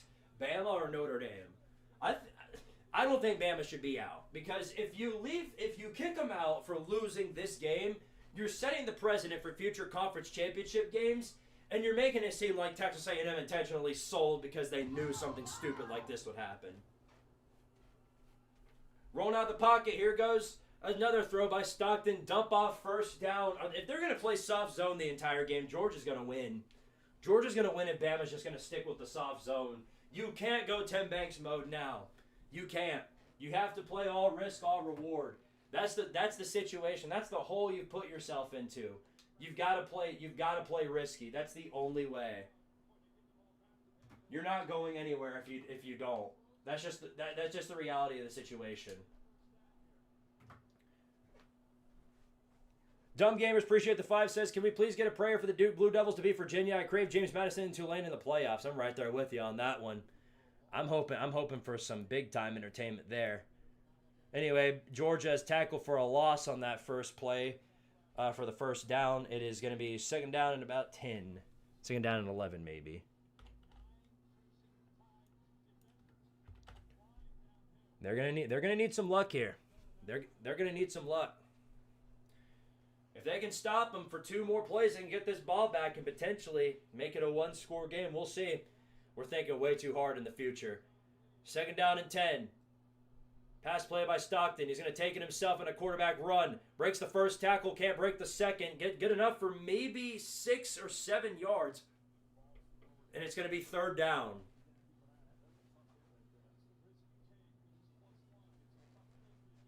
Third and Banks counter. Talent fee. Yeah, we're going to need a third and Banks here. Bama is. Third down and 4. 4 wide set for the Dogs here. Some adjustments up on the line. Expect Bama to go after this ball. We'll see. They're bringing all kinds of pressure up on the line. Stockton back to throw. Rolls out of the pocket. Gonna have to break a tackle to get out of that one, and he can't. He's stuffed on the line of scrimmage, and it's going to be 4th down. Bama's going to get this ball back.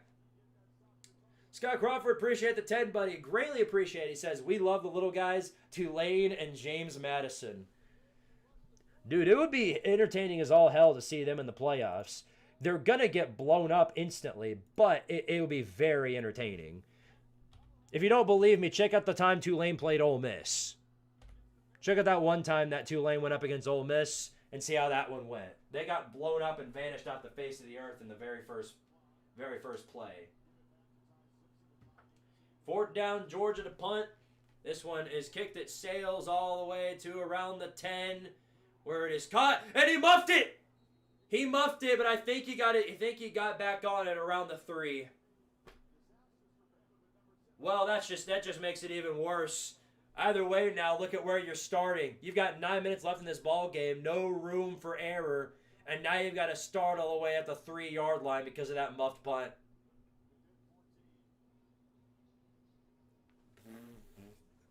Don't do that. Oh my God, what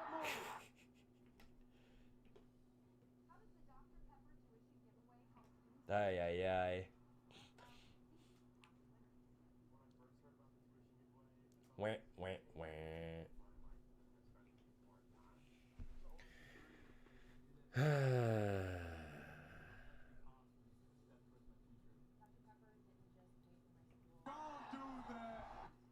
Don't do that.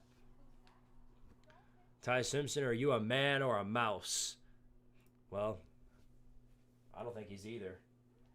In all honesty, I just think he's Bart Simpson.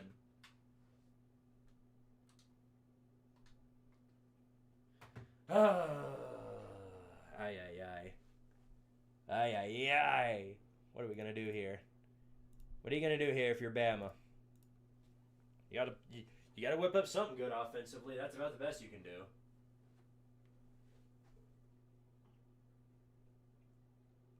Eventually, you have a G5 team beat up on a top 4 team in the playoffs, and it will be glorious. Well, here's the thing. The talent fee matters a whole lot more in football than it does basketball. Because people talk...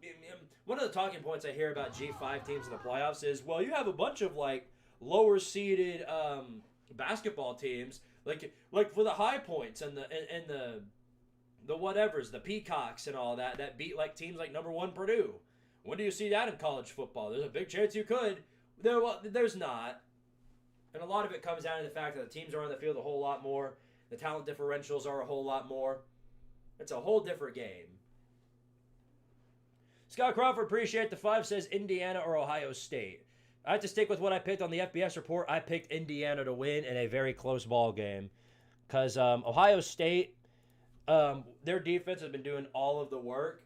They have yet to find themselves in many of those close game situations. I think Indiana is a more clutch team, and it's going to come down to that in the end because I feel like that game is going to be a very close defensive brawl.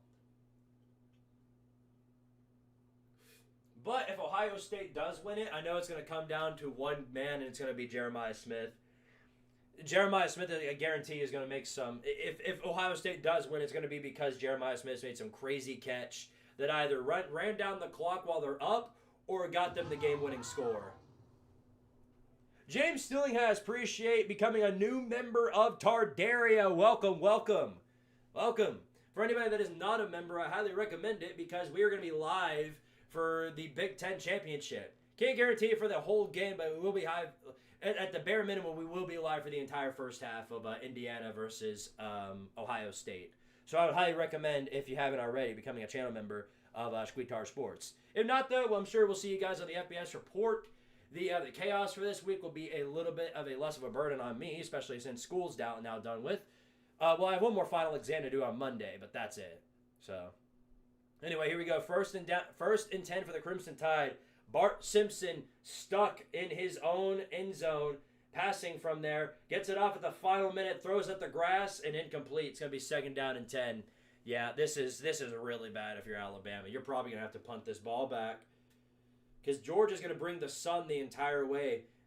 As soon as that ball is snapped, they're going to be on you, and he's getting thrown to the ground every single time.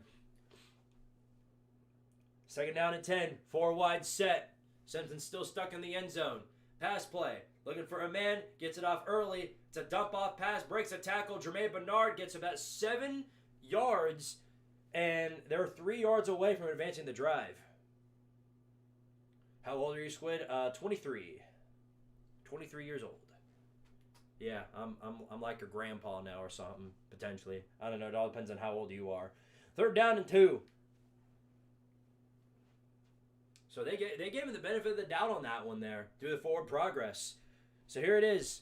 2 yards is all they need to keep the drive moving, but they've got to keep the drive moving. They've got no choice. Here it is. 3 wide set. Back to throw. Looking for a receiver. Gets it off early and incomplete. Tried to do the quick dump off, and George is there to make the play. Allen hits him before he can make the catch. And it is 4th down and 2. At this point, you're an idiot if you punt it. You might as well go ahead and just go for it. You can't stop him at this point. Here we go. 4th down and 2. 3 wide set, bunch formation. Game's on the line right on this play. Ball is snapped. Bart Simpson back to throw. Gets it off on the outside. Overthrown!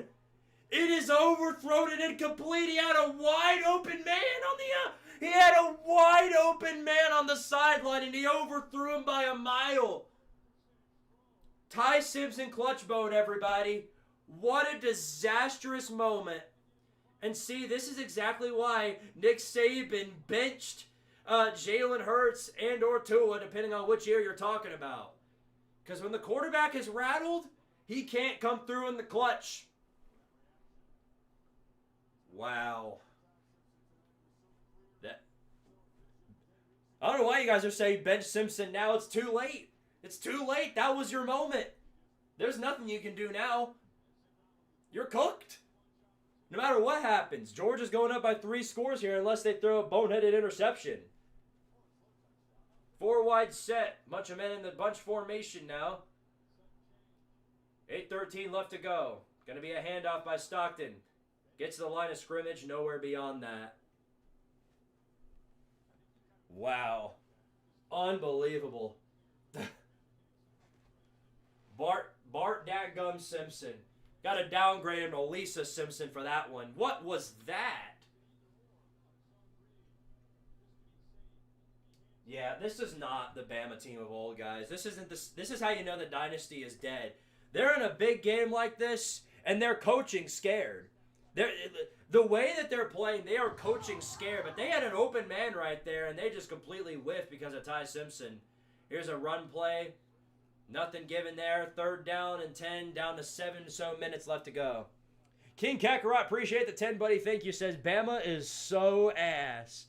Yeah, this is pretty booty cheeks. Can't lie about it. This is quite booty cheeks. No arguing with that one. Ay. 3rd down and 11 coming up. Down to 7 minutes left to go. Georgia trying to go up by 3 scores in the 5 wide set. Stockton takes the bubble screen. It is caught by who else but Zachariah Branch, who's got a wide open lane, and he's still going, and he's all the way home. There's your dagger, ladies and gentlemen. And just like always, guess who is going to win the SEC? You guessed it, the daggum Mickey Mouse Bulldogs ruined my life again. Miska, Muska, Mickey Mouse. Miska, Muska, Mickey Mouse.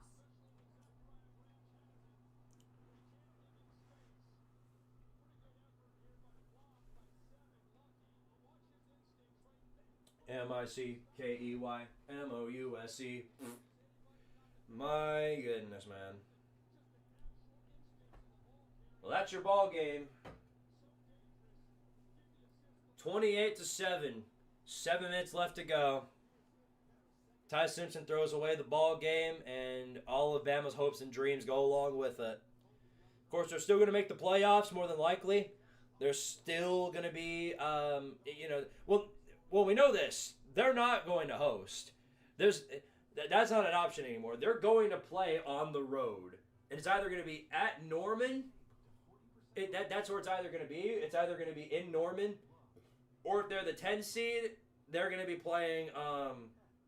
It's either going to be that, or it's going to be them playing in College Station. It's going to be one of the two. That's where I think we stand right now. No matter what happens in the Big Ten championship, both of those teams are going to get first round byes. Oregon is going to be 5, so they're going to play either Tulane or Virginia. That's how that's going to go. I mean, they could go to Oxford. Either way, though, they get to have a very, very fun time with an SEC team that they have yet to play. Or if they do play Oklahoma and Norman, ay. So it's either going to be Oklahoma, Texas A&M, or Ole Miss. So they're going to be playing in a different league stadium. What's probably going to be a night game. Oh boy, best of luck to you. That's all I can say. With this pile of garbage you call an offense, I don't like your odds. Especially since you're going to be on the road for it. They're going to be in. They're going to be in, but they're not.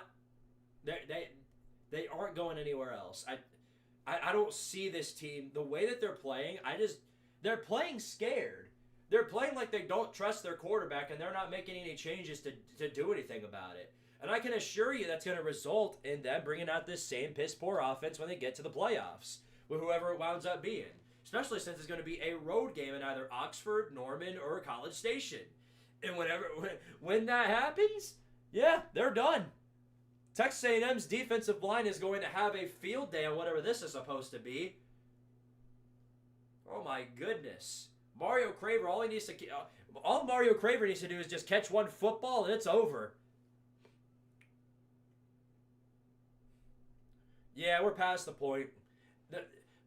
We're past the point of putting in the backup quarterback. Putting in the backup quarterback needed to happen at halftime. They never got around to doing it. They decided to trust Simpson with it, and it failed. It failed miserably. It blew up in their face, and look how it's panned out. We've got another boring conference championship game. In case you guys are wondering where the kitty is, I think somebody asked about it earlier. Right here. Look at him. Look at how happy he is. You're so cute. He is out. He is out. All I want is an SEC championship to not have Georgia and Bama for 1 year. Well, what you need in order for that to happen is a bunch of SEC teams who don't blow themselves up.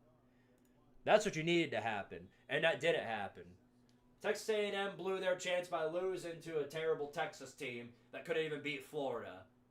Ole Miss, they lost to Georgia. Lane Kiffin still can't win the big ones when they matter. LSU's poverty. Look at what happened to them. Tennessee's poverty. Tim Banks is still the defensive coordinator. Vandy was arguably one of the best shots that they had, and look what happened to them. If you want Georgia and Alabama out of the SEC championship picture, the first thing you need to do is actually beat them when it matters. Nathan Tuck, appreciate the 2 cents. Who cares if it's boring? I'm laughing at Bama now. Yeah, some of you guys I bet are happy about this, and I can't blame you. Wide open catch of Jermaine Bernard gets about 15 or so yards out of that. Well, Georgia's playing soft now. It wouldn't surprise me if Bama scores again, which I'm sure the scoreboard artists are going to use to be like, oh, look, Bama made it. This was a close game. This wasn't a blowout like you guys are making it out to be. That's what it's going to turn into. Guarantee it. Guarantee it. First and 10, Simpson rolls out the pocket, throws late, got a man first. Not quite a first down, but it's going to be about 1 yard short. See, they're playing soft zone coverage. At this point in time, that's pretty much all you can do. So again, it wouldn't surprise me if somehow Georgia lets up another score here, but it's not like anything's going to come of it. It's too late for that. Simpson again, back to throw, gets it off on a one-on-one, and the football's thrown way out of bounds, incomplete. 3rd down and 2.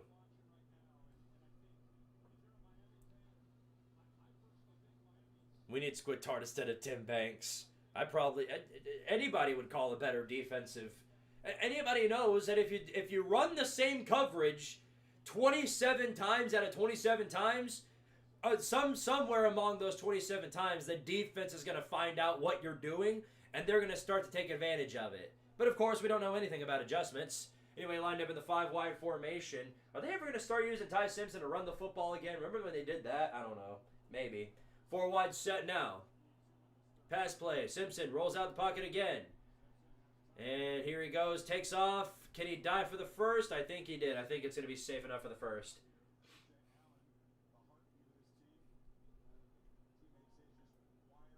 Bama should be left out of the playoff, period. For who? That's the question, because we heard this same regurgitated thing about, like, SMU and Boise State and all these other teams, and Indiana, too. Teams that wound up getting blown out in the first round. Oh, they should have never been in the first place. And when you ask them who would they put in over them, they don't know. Oh. How this is going to end up, I guarantee you, is that Notre Dame, all we're going to hear is that Notre Dame would have put up a better fight in the playoffs or whatever else, and then Notre Dame goes into their bowl game and gets whooped. Because that's what happened last year with all the teams that everybody said should be in. South Carolina got beat by Illinois. Alabama got beat by Michigan. Couldn't figure out how to score. Miami, their quarterback clocks out after one half, and then they lose in the Pop-Tart Bowl. You know, it's been that over and over and over again. What's an adjustment? You're asking the wrong person. I wouldn't know. Not my team wouldn't know.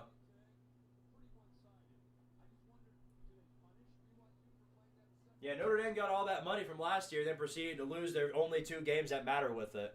Great job.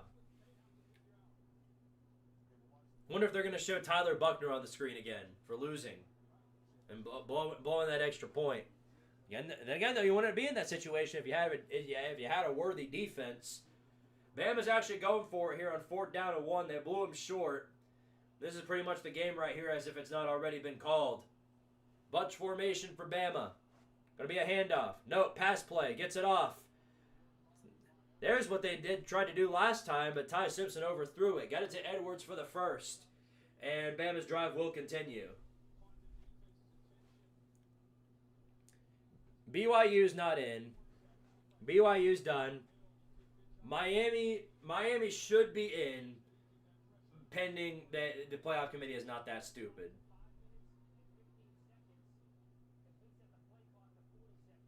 This is gonna be a regurgitated argument forever, and It's going to be, especially if Bama comes out and just dies all over the field against Oklahoma or whoever else they play.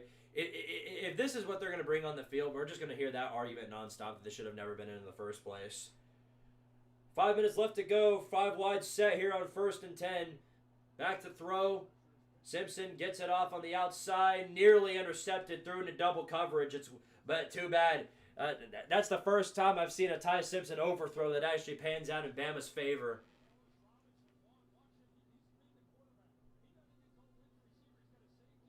I don't even know where is he throwing. Looks like he got confused. Threw it straight to the Georgia DB. Too bad it's overthrown. The entire state of Tennessee has been in shambles. Memphis America got embarrassed. Vandy beat us, and Diego Pavia is still delusional for the Heisman. Tennessee Tech did really well. They finished like 11-1 on the season. There you go. Less than 5 minutes to go. Play clock down to 1 second. Gets it off. Here's Simpson rolling out of the pocket again. Is he actually going to take off? No, he can't. Gets caught by the defense. Even his strength and conditioning is from McDonald's. My goodness, dude. Nobody can run on this team.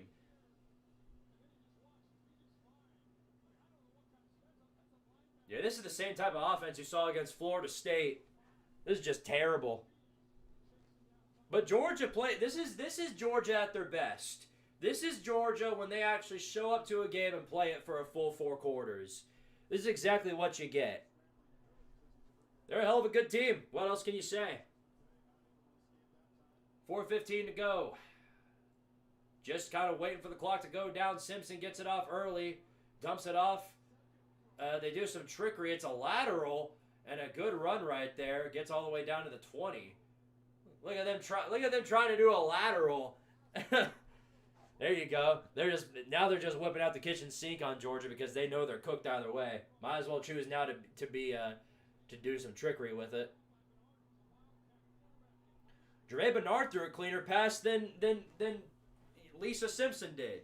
Here he goes again. Throws. End zone shot. Overthrown. Incomplete. And no flag is called to be 2nd and 10. Lil Bats with the 2. Thank you, good sir. Says, Belt to Ash. Beat that elephant, Mr. Mouse. I know I'm not alone when it comes to rooting against Georgia, but looks like a lot of you are rooting against Bama, and I can't necessarily blame you. It does bring me joy to lose or to see Bama lose. I will say that. It brings everybody a little bit of joy to see that happen. 5 wide set for Bama. Basically just trying to do anything they can. Pass play. Looking, throws the screen, and he overthrows it. Again, it's incomplete. 3rd down and 10.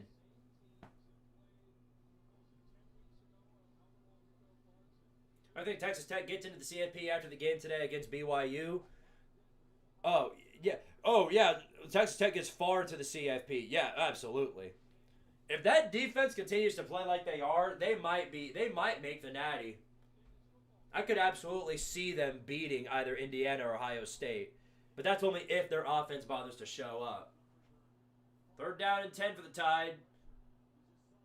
They're going to need a prayer and a half in order to do anything here. Back to throw. Simpson gets it off on the sideline. Incomplete. Underthrown. Clear miscommunication by the wide receiver. It's going to be 4th and 10. They just can't do anything. He basically threw up a prayer shot to Ryan Williams, and he couldn't come down with it. 4th down and 10. 3 minutes left to go. We're basically just waiting very patiently for the clock to go down to triple zeros so that we can get ready for the Big Ten game of the century.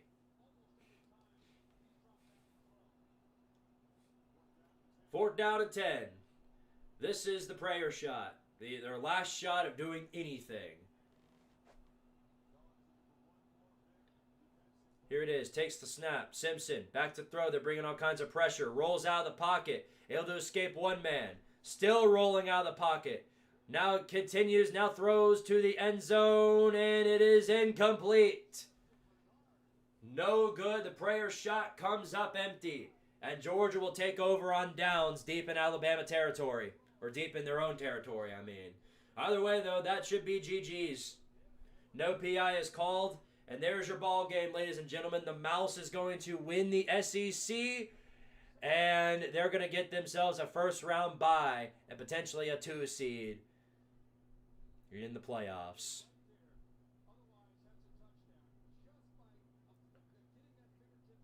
Simpson actually threw a pretty good pass there. That was not on him. That was on Jermaine Bernard not being able to catch the football. They've got so many. He's going to have to do some work through the portal. Kalen DeBozo is going to have to do some serious work in the transfer portal. That's just the way it is. This is bad.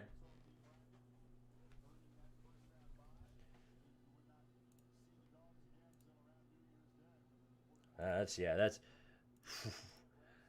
Ay.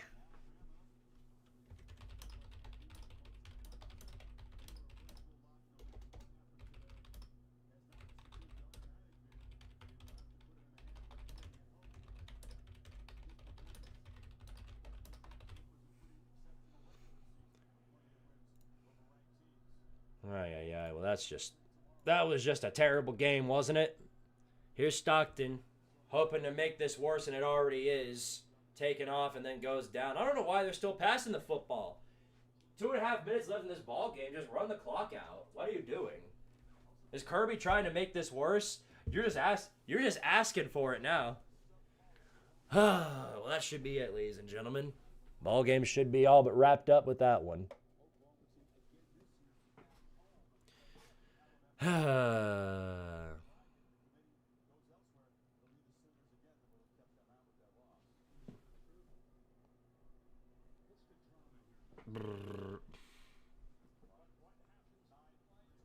Ay.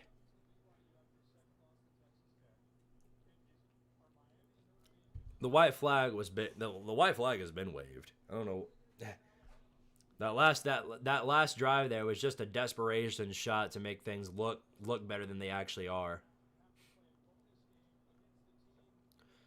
I am streaming Ohio State, Indiana. It's going to be the members only stream. So if you're a channel member, we will be live for Ohio State, Indiana. If you want to go ahead and watch that with us over on Squidtard Sports. We are on Squidtard Sports, but you get the idea. Bunch formation for the Dogs here. Hands this ball off straight up the middle. Breaks a tackle. Still going. Past the 30. Down at the 35-yard line. Now they just can't stop him. Yeah, something else to mention is that, Bama's going to end this day with -3 rushing yards. -3 rushing yards. Incredible. What work they are putting up here tonight. My goodness, dude. This is awful. This is just awful. This is terrible to witness. This is just awful football.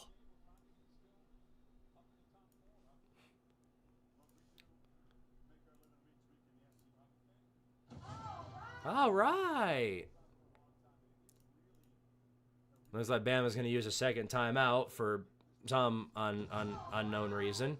All right. Damien owns something. I didn't see the rest of the username, and my Chrome crashed. Give me a second.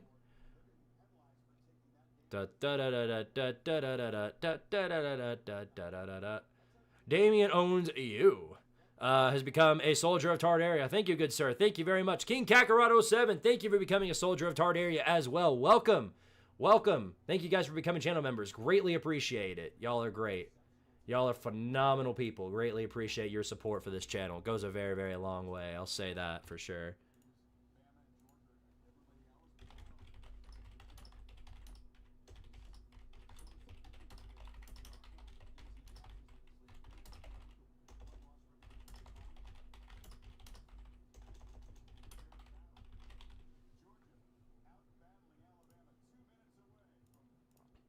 Ooh, yeah, if we get this Georgia team the rest of the way, oh my goodness, the mouse is going to be, it's going to be rampage for everybody.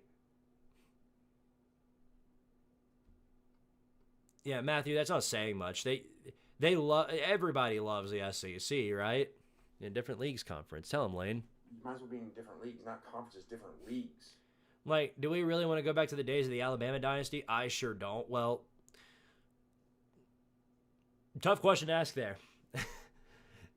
I don't want Bama to take over everything either, but I also hate the fact that the mouse is the one that ruling over everything because again, you guys don't understand.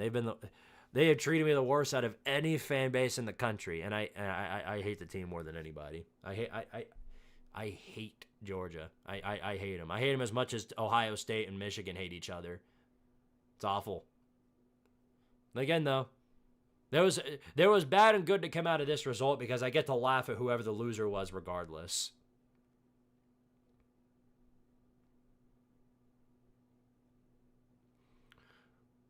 Who put the settings to Heisman against Alabama? Yeah, no kidding.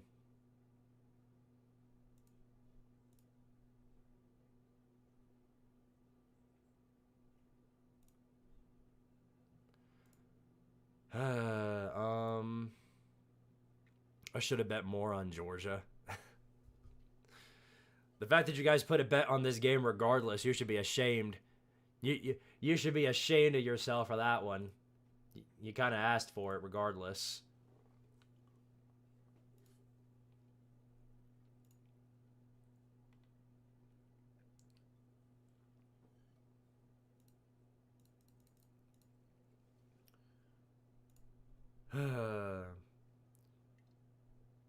Alabama would have lost to Auburn if Auburn didn't give their control to their little brother, just like they did the last time they were down in Jordan-Hare. Then that really would have pinned Alabama out. Well, more importantly, that would have set us up for probably a better playoff game because Ole Miss would have gotten in. Then we would have had to watch whatever this was. But the way they were playing, I don't feel like many other teams in the SEC would have put up a better fight. This is the Georgia that we saw play Texas. The one that plays consistently well for 4 quarters. That's the type of team we're looking at here. And if they do this all through the playoffs, it could get ugly. It could get ugly. Talking about replacing Bama with Miami now. Well, Miami is in regardless. They are not like they are in regardless. I feel like because I think they're going to get the jump over Notre Dame. If they, for whatever reason, kick out Bama, which I don't think they're going to do. Because, again, I keep saying this, and I'll say it one last time. If you kick out Bama for losing in the SEC championship, then why in the world would you ever want to play for a conference championship when you're already in the top 10? You wouldn't. You absolutely wouldn't. If you're an 11-win team heading into your final game of the year, you probably intentionally lose so that another team gets in the SEC championship ahead of you. Why else would you want to go in?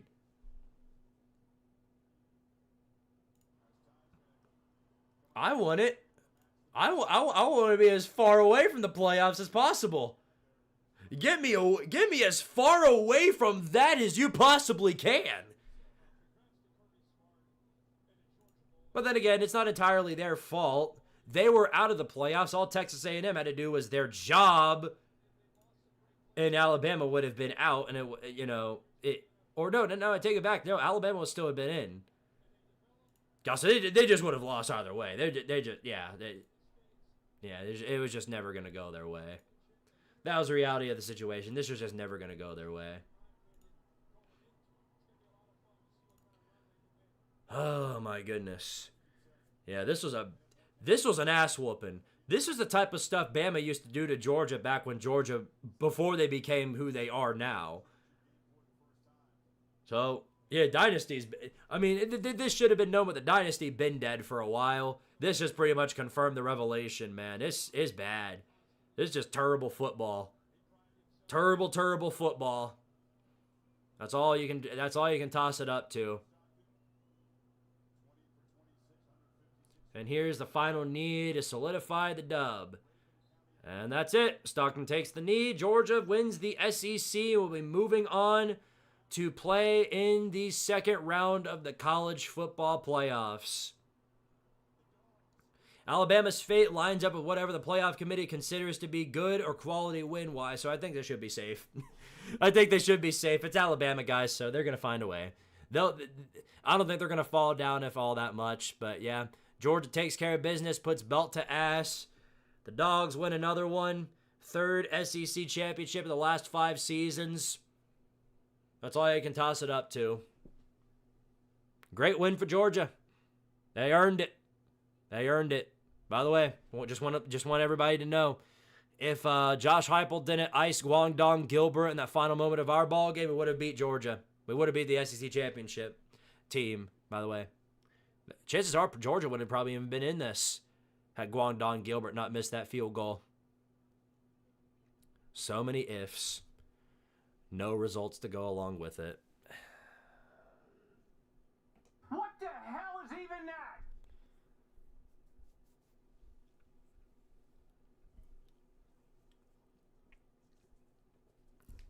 Why be in a conference, share revenue, potentially lose a playoff spot due to conference title loss, and play in a lower tier bowl? Yeah, that would be so stupid.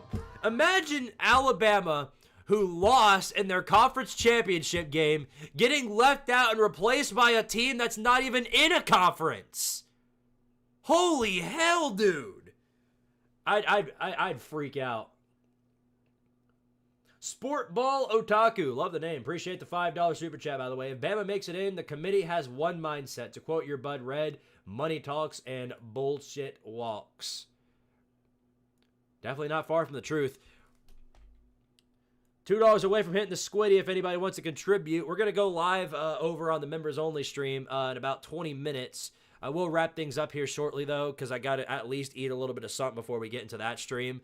But before we do go, I do want to say we got, 150 people in here right now?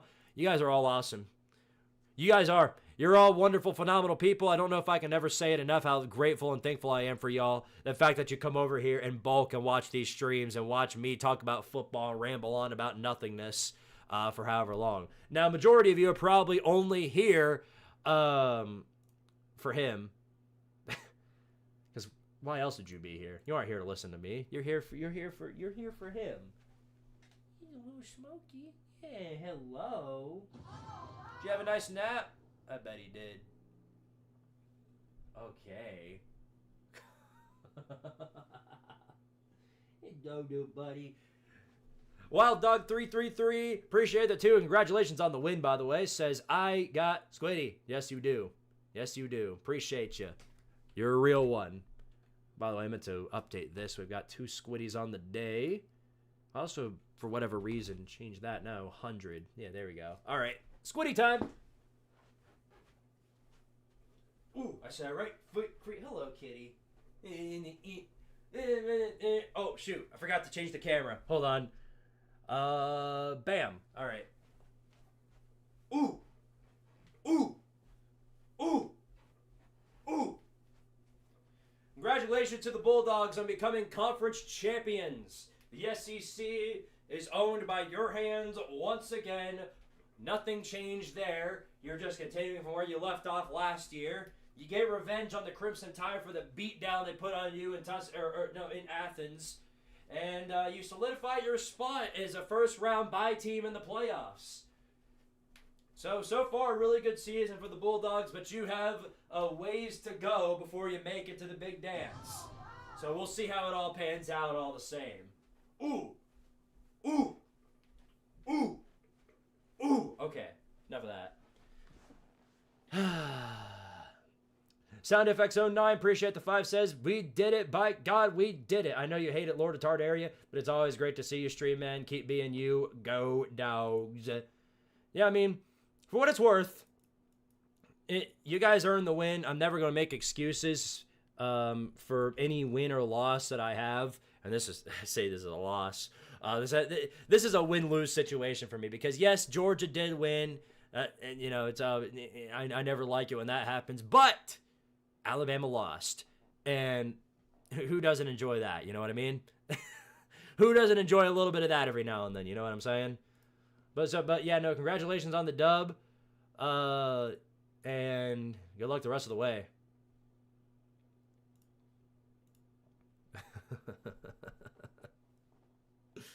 Yeah, that was bad though. For the Alabama side of things, I'll tell you what, if they bring that, if they're gonna have to do some serious work and practice before they get to the playoffs, because if they bring that wherever they go, they will be out real quick. They will be one of those teams that people are going to be talking about saying that should have never been in. It should have been replaced by BYU. That's what you are. if this is the product you bring into College Station or Norman or Oxford.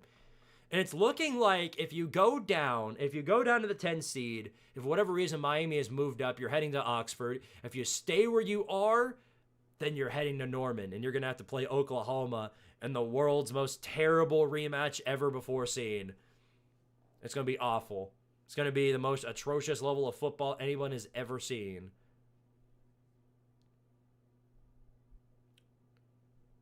What happens if Bama still makes the CFP despite losing to them dogs? Well, they still are. They are. They should. They absolutely should. I mean, they because why you can't punish them for losing in the conference championship when they were in before and then out afterwards. You can't do that. You can't. You're setting a very bad precedent if you do that. Everyone knows it to be the truth.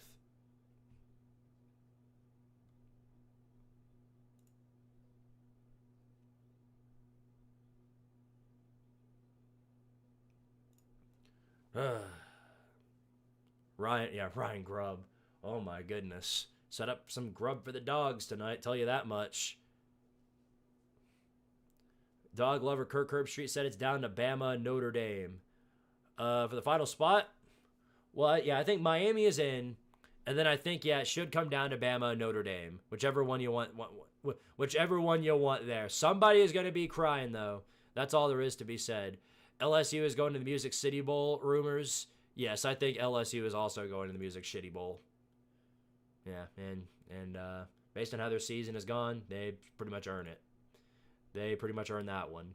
Womp womp, sad face. That's all I can really say for you.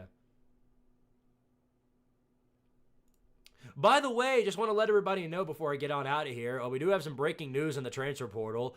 Guess who's bouncing out of Auburn? Yep, Jackson Arnold. Jackson Arnold's hitting the transfer portal again. I don't know where he's going, but boy,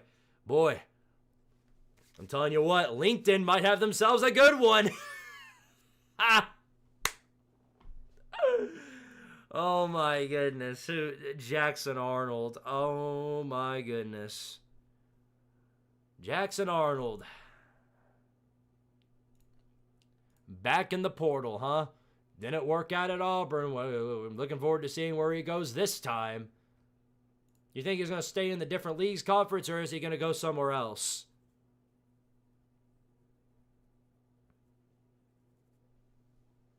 Saxon Arnold. Oh, yeah. Walking his way right into another one. Keep calling Mickey Mouse again? Oh, my pleasure. Miska, Muska, Mickey Mouse. You just got Bama at a bad time. That's all there is to it.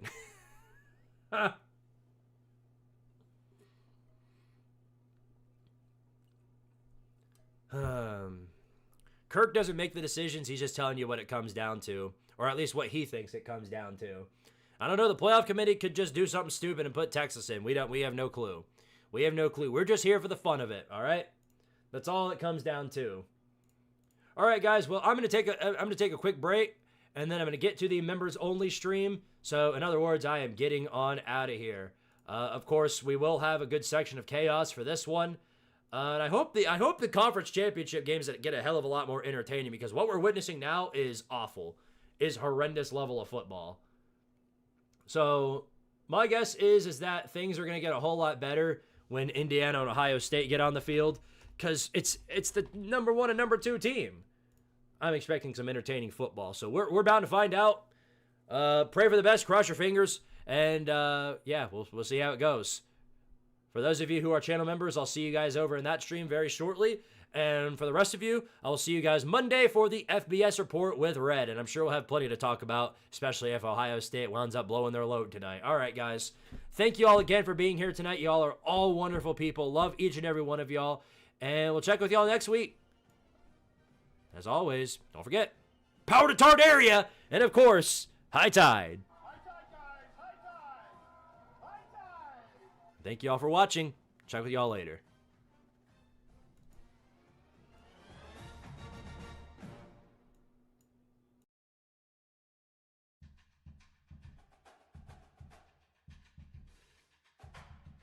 Greenbow, Alabama. High tide, guys. High Go tide. Alabama! Tide.